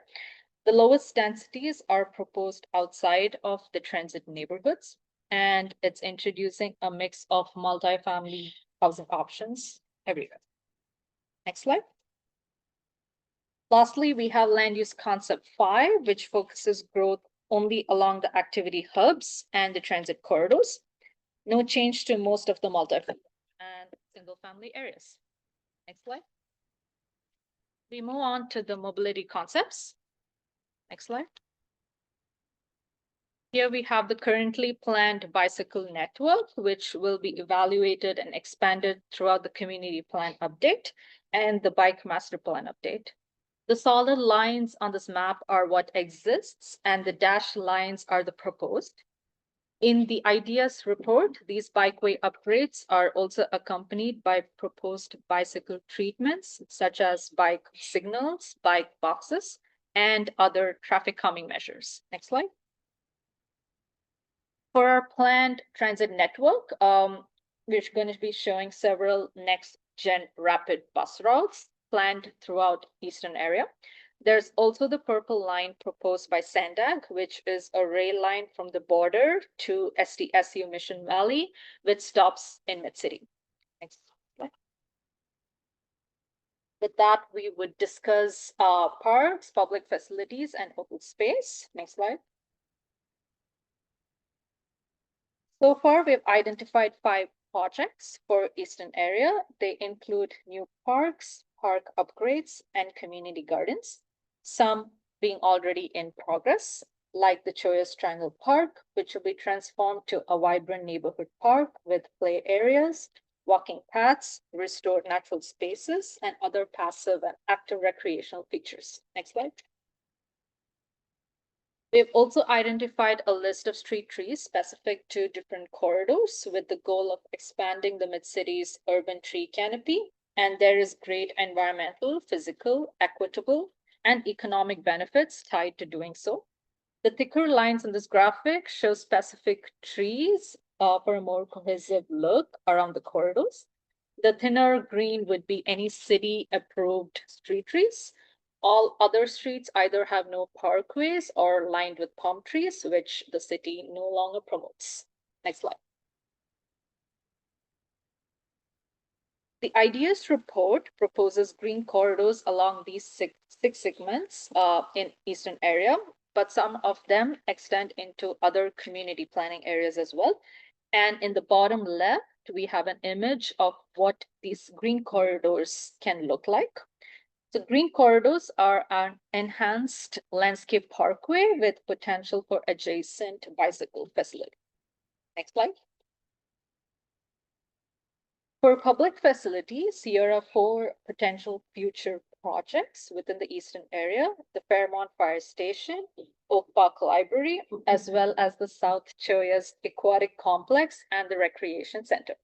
We also want to stress that the mobility and recreational opportunities discussed up until this point are not the final recommendations.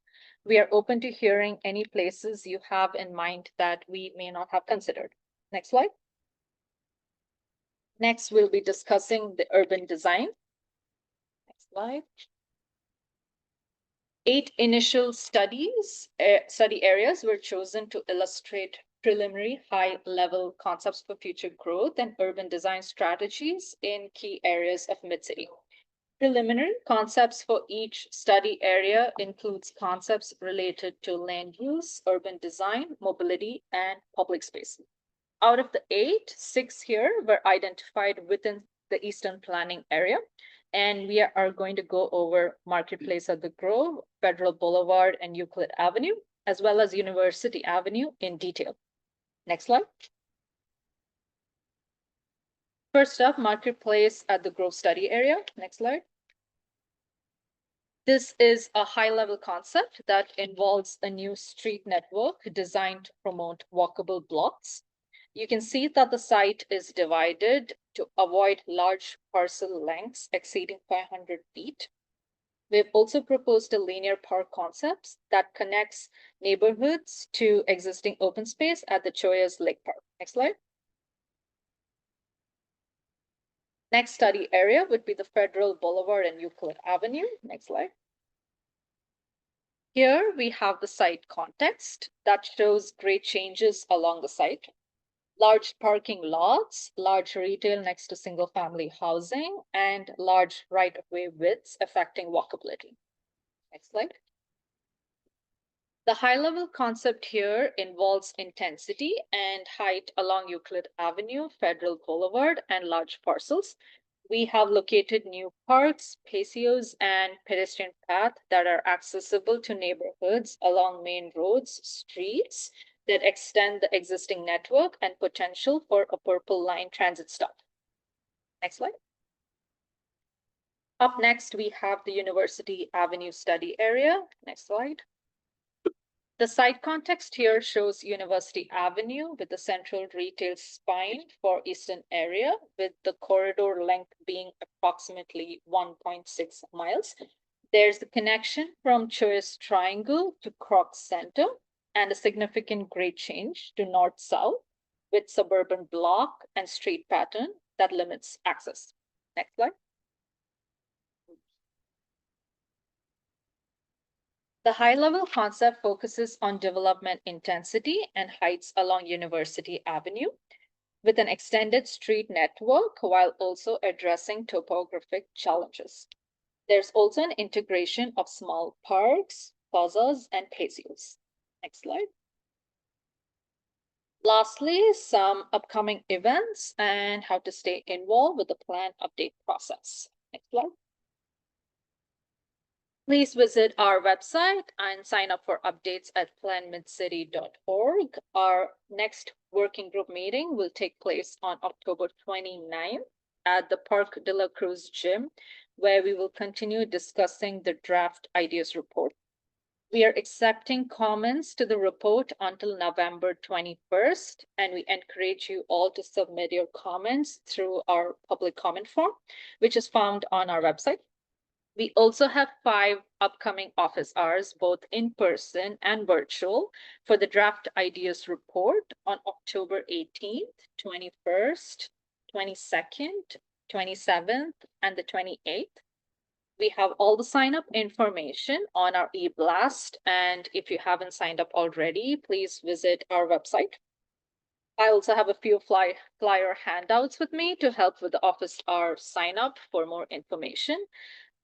Any other additional comments or questions can always be emailed to planmidcity.org, and a community planner will get back to you.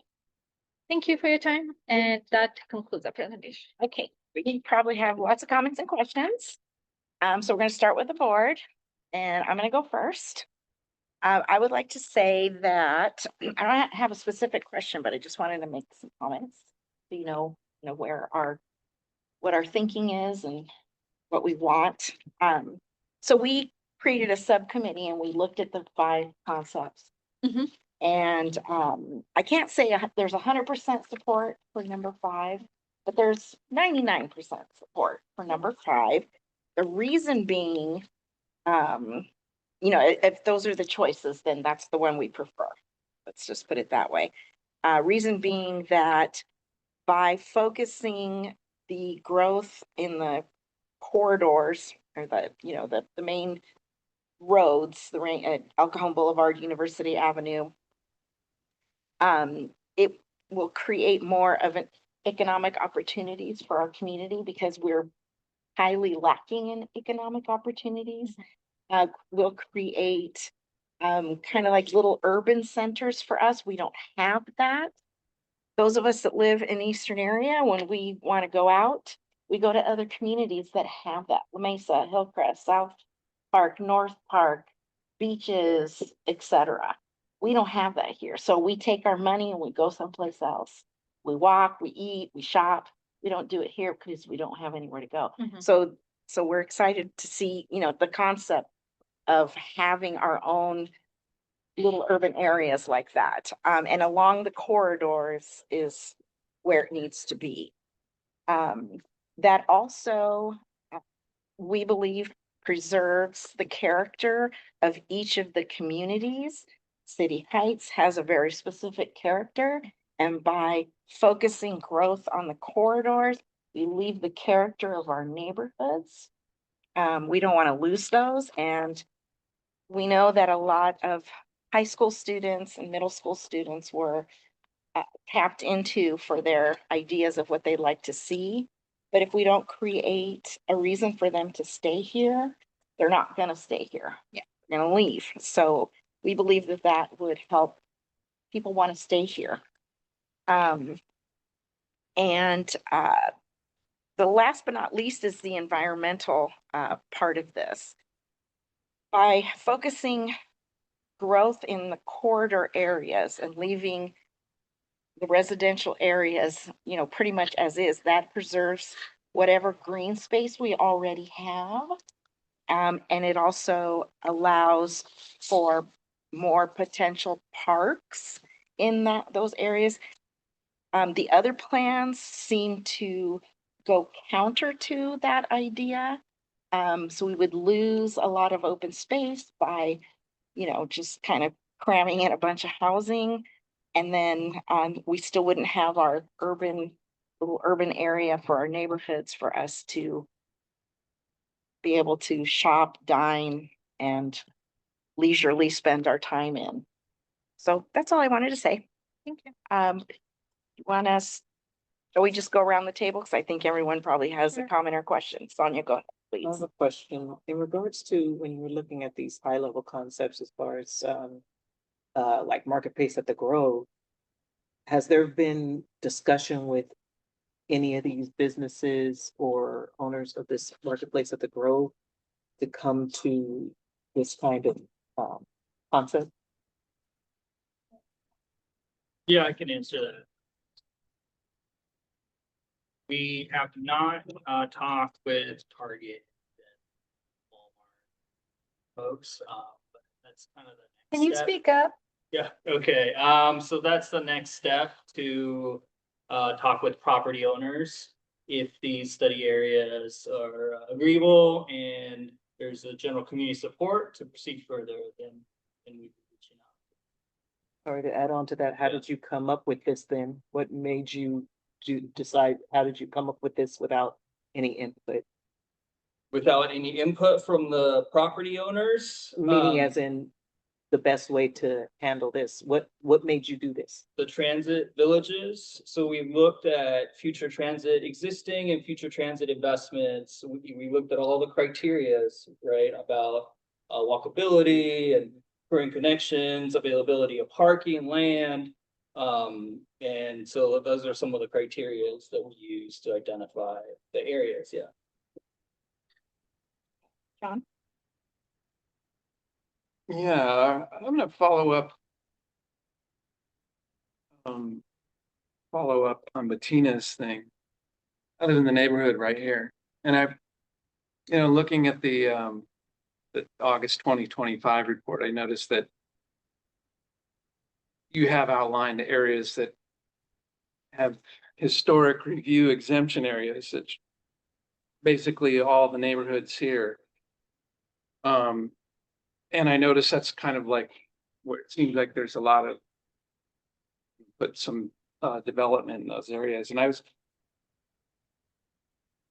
kind of made me feel like these are the neighborhoods where you go, yeah, nobody really, we can do whatever we want there. You've got neighborhoods that are potentially historic, which are going to be exempted from, or are going to have less likelihood of density put into them, because you're trying to keep the character of those neighborhoods. And I feel like our neighborhoods have character too, and despite it not having period revival styles or Spanish colonial revival styles, or architecturally historic or important styles in the neighborhoods, nonetheless, that they are styles and they are part of the history of San Diego. And that by just allowing runaway development, and you're sort of erasing the history of the people who have lived here before. We have a lot of small houses with backyards that are places where people probably raised their kids in the 1950s after the war. And I would hate to see that go away with heavy infill there, while one-story buildings populate University Avenue. And I encourage you to spend some time east, going from 54 to La Mesa, and look at the corridor here and notice how everything is flat. There's nothing down there except for crappy car repair places and old empty mini mall style places. I would expect if you went beyond 69th Street and you go into La Mesa, you'll see all of a sudden right at the border, they have beautifully landscaped boulevard there, University Avenue. They have beautiful trees in the center of it. They're concentrating their development, multi-story buildings right on University, right on the transit. You come out of your new apartment, you walk down and the bus is right there. You don't have to walk, 3/4 of a mile, like going through cul-de-sacs and into canyons to get down to University, where there's still one-story buildings. So as Bettina said, I think that it would be very nice for us to have the model of what La Mesa is doing and to have the city build up along that boulevard as the priority. So we do have that kind of city feel. So we don't have to drive to the gas lamp or to the beach area to have like a sense of community. We want people to come from those places over here. We don't want just another high density place where people try to flee every day to go have some fun. So number 5 would definitely be the way that we would want to go. At least in my opinion. Thanks for your time. I know there's so many other people here. Thank you. Thanks, Just answer the 45-year exemption question. So right now, every property in city of San Diego, if your home is older than 45 years, it triggers a historical review if you're making improvements to your property. Right. It's an additional cost to the property owners to do that study. So we're trying to make it easier for anyone making improvements to their homes to not have to do historical study, right? However, it doesn't preclude your home from being designated a historical resource in the future if it has certain qualities, right? That we may appreciate 10 years from now, 20 years. So just wanted to clarify that. Right. I think but doing changes to the house includes building stuff in the backyard or making the house multi-story, knocking down 3 walls and a whole bunch of other stuff, correct? You can't do that. What this is saying is in Kensington, you can't make major changes to the buildings. No, it's not saying that at all. So if it's already a designated historic resource, right, then yes, there's additional restriction. Right. What's being proposed is a potential historic district, which is just the first step based on our consultants, analysis. Right, but that's not in this neighborhood. They study this neighborhood, the El Cerrito, for example. I know, there was a lot of requests to look into it and modern style of homes. And so our consultant, Patient Turbos, they went and looked, and that's their result. So, and historical research based on all the criteria of architectural style and all that sort of thing. We have a whole report, hundreds and hundreds of pages explaining why. Okay. I'm gonna let the next person. Yes, because it's 9 o'clock. Laura, please. Just to touch on that, we've never seen historical exemption areas before, and I don't think we should be putting them in our neighborhood when no other plan has them. I think it's a ridiculous thing to bring up and just drop in our plan. If something comes up later in the future, I honestly think that your exemption areas are going to make things much more difficult. And like you said, there's a lot of people in El Cerrito that do have questions about their property and feel like it is significantly historical. And so they don't want to just have that thrown into this plan here and take away their opportunities for it. And like I said, it's not in anybody else's plan. It seems suspect that all of a sudden it shows up here. Number 2, my main problem with what's going on is I think that you really need to take more of the economic prosperity element into consideration for all our neighborhoods. Because our community plan is supposed to be related to the general plan. And if you look at the general plan's economic prosperity element, they even say that economic prosperity is the key to San Diego's quality of life.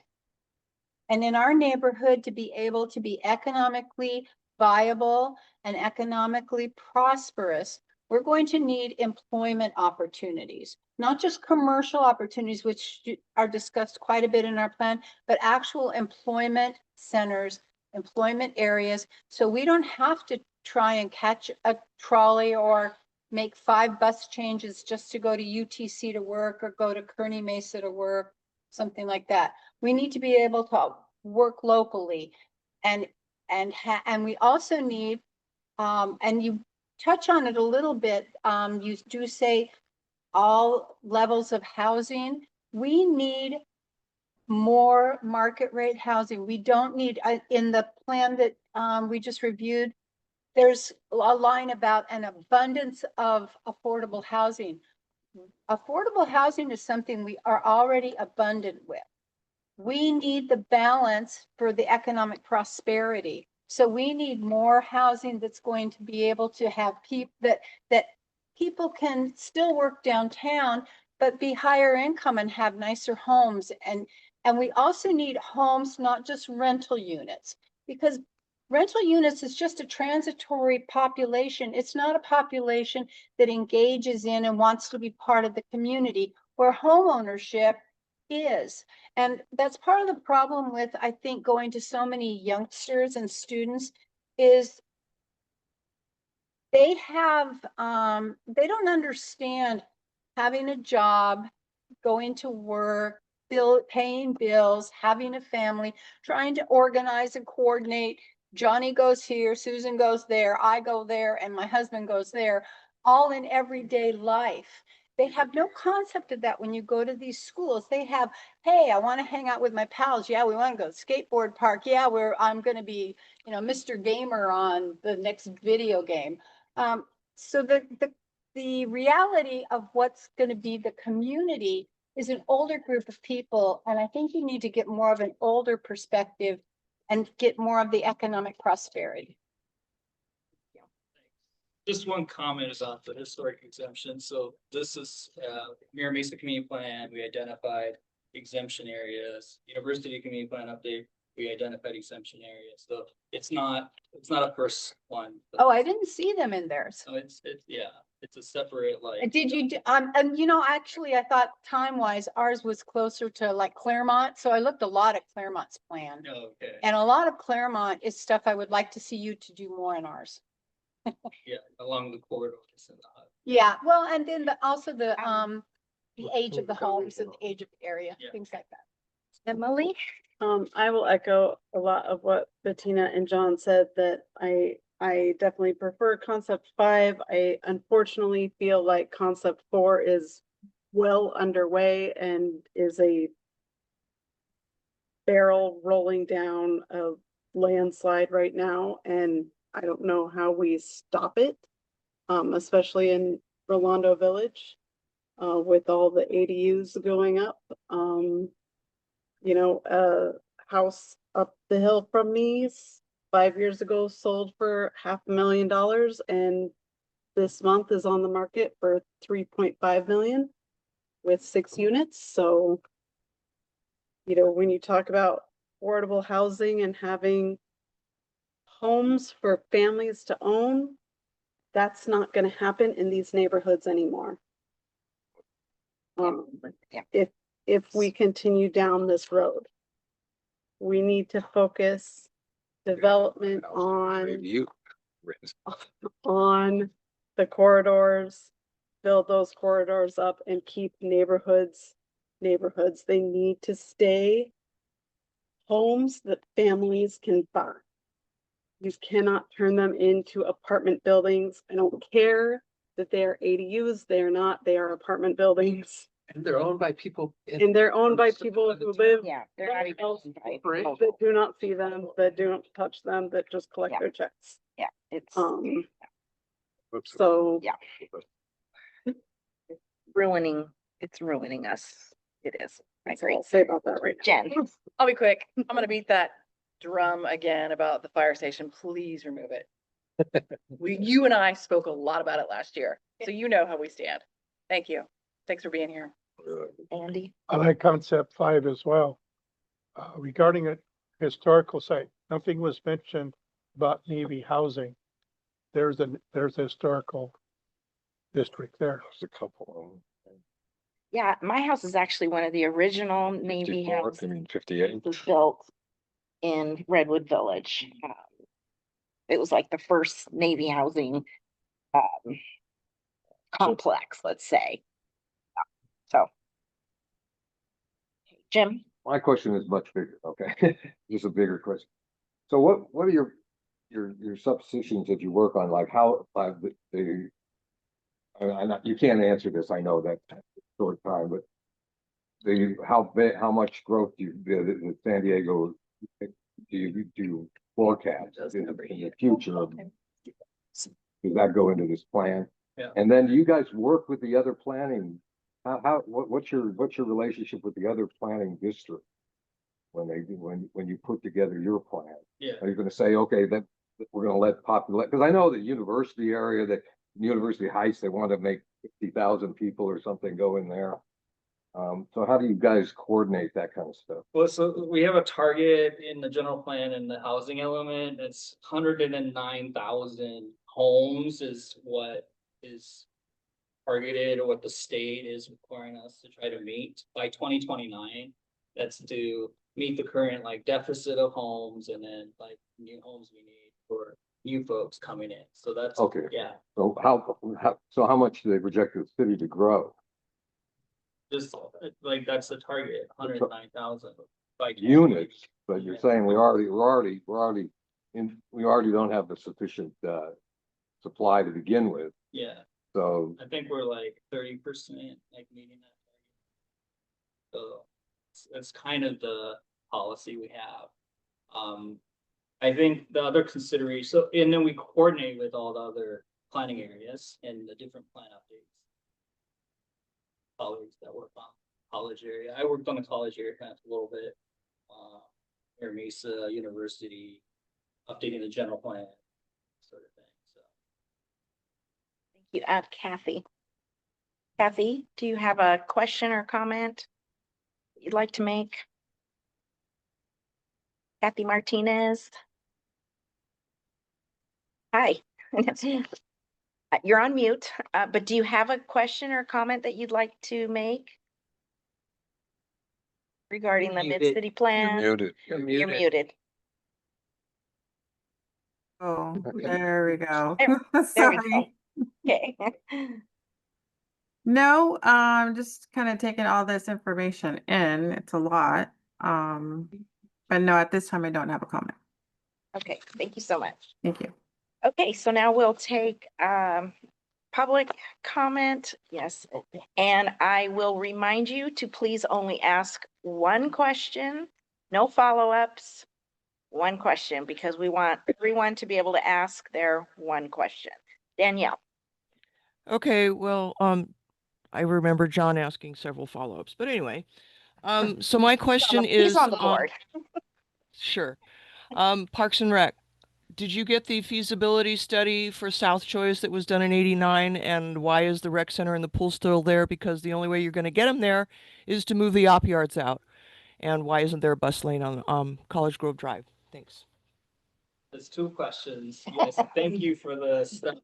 So the aquatic complex rec center was land, right? But it's basically, can we move the base yard, add the parking and the landfill area, and then utilize the non-landfill area? Then we could create the rec center and aquatic complex, but we're just pitching an idea here. So that's what it would be. And then within the other area, the landfill area, you can have hiking trails, regional serving radio flyer, expanding what's there, multi-use path, playground. So those are some of the ideas. I didn't catch the second question. Bus The bus lane, why isn't there a bus lane on College Grove Drive? Okay, so we should explore bus. Yeah, we really need a bus lane on that because there's a lot of buses. Okay. Yeah, super need a bus lane there. All right, Alejandro. Right, hello. I've been to some of these meetings a few times now, just as an observer, but I did want to comment here. Just want to say that I am in support of Concept 4, which I could go on an hour-long spiel about why I think that, but I did just want to kind of say that and make clear that the community opinion is not unanimous.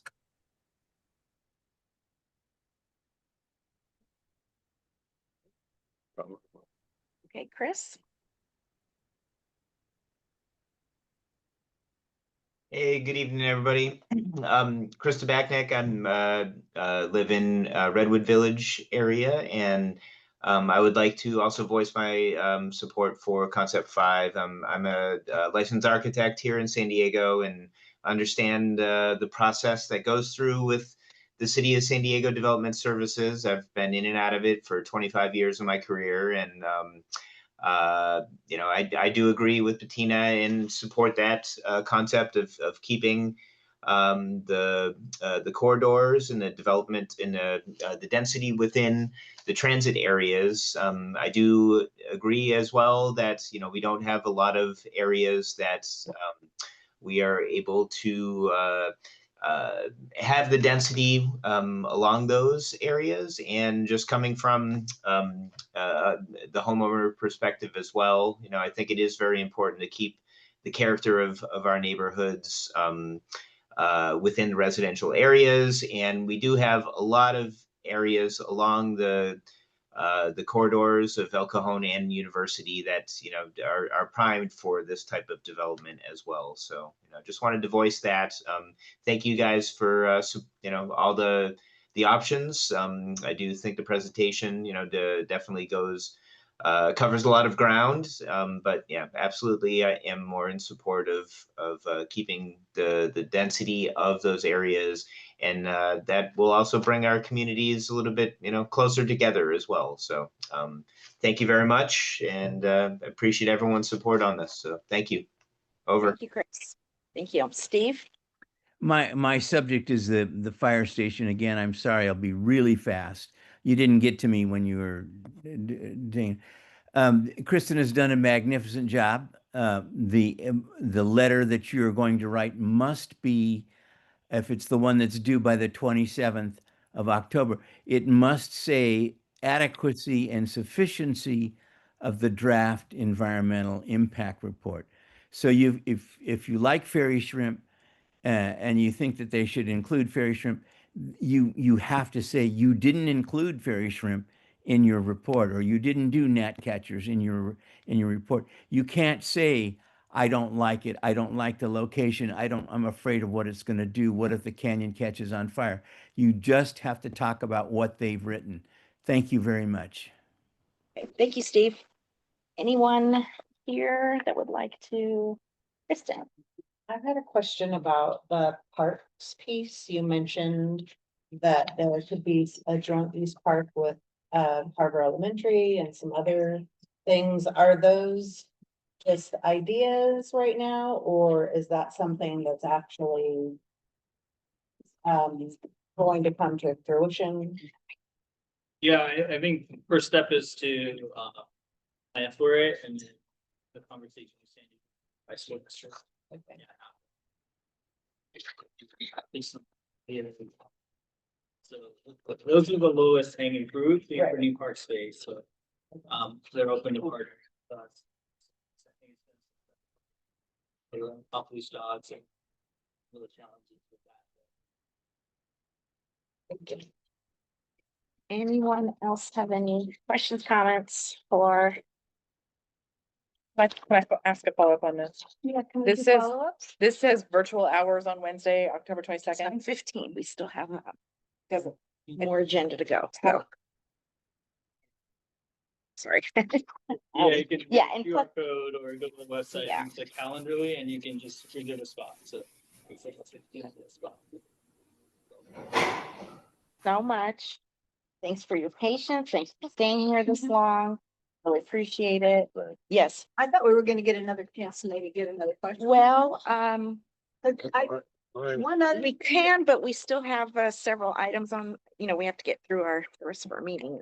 Well, the education that kids are getting in our area is not good. And one of the other things in economic prosperity is education and workforce development. And we really need something dedicated to that, because right now, less than 17% kids that graduate from Crawford are college ready. That's a shocking number, but it's absolutely true. They just came out with all the different middle school and high school reports, and we need our areas to get better education. And the only place that it looks like some of them are getting good education is some of the elementary schools. But then when you get to the middle school and you get to the high school, in our whole area, the scores are very low, you guys. They're very sad, very low. We need much more emphasis on educational workforce development. That's it. I think those are excellent points. Thank you. Okay, Thank you. thank you, and please go on home where it's warm and dry. It's not raining. And yes, hopefully it's not raining. there. All right. Thank you everyone for your questions, your comments. Okay, so we need to review and any correction on the September meeting minutes, which John so graciously did for us. Everybody have a chance to look at those. You did a great job. Nice bullet points. I love it. Short and sweet and to the point. Okay, so would someone like to make a motion to approve the minutes? I'll do it. They were Okay, Laura. Laura motion, second, Sonia. Okay, so John? Yes. Yes. Andy?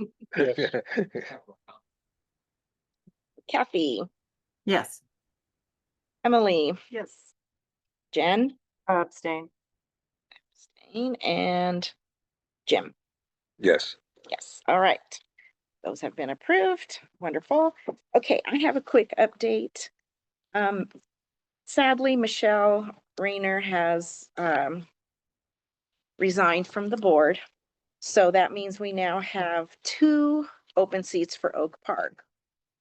So Oak Park gets 3 seats because you're bigger Right. than the rest of us.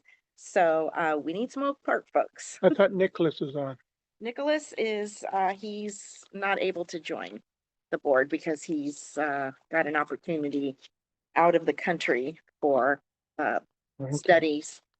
Yeah, so he will not be, unfortunately, either. So if you know anyone else that can join us representing Oak Park, that'd be great. Okay, community updates, 2 minutes each, quick and dirty. Anybody have community update? Well, at our meeting, we're gonna do the university bikeway bus thing, but I was thinking it was gonna be more involved, so if anybody wants to, I'm gonna ask them if it can be more detailed. More like we were detail, discussing. So if anybody wants to drop into our meeting, we do them by hybrid, and I'll give you some times in case they come up with more details. Okay, great. Anyone else? Okay. Danielle, Parks and Rec. Are you there?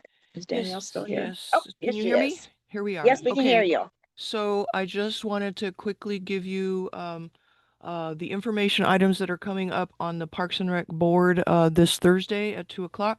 We're going to be hearing about the Golf Division Business Plan update, Parks and Recreation Equity Report for 2025, the Community Recreation Needs Assessment updates. That's a citywide request for anybody to give input on what your neighborhood needs for Parks and Rec. And then lastly, informational presentation on the Inclusive Public Engagement Guide. So we're going to be doing lots of informational items. The action items are in other neighborhoods, so just Okay. citywide stuff. Thank you.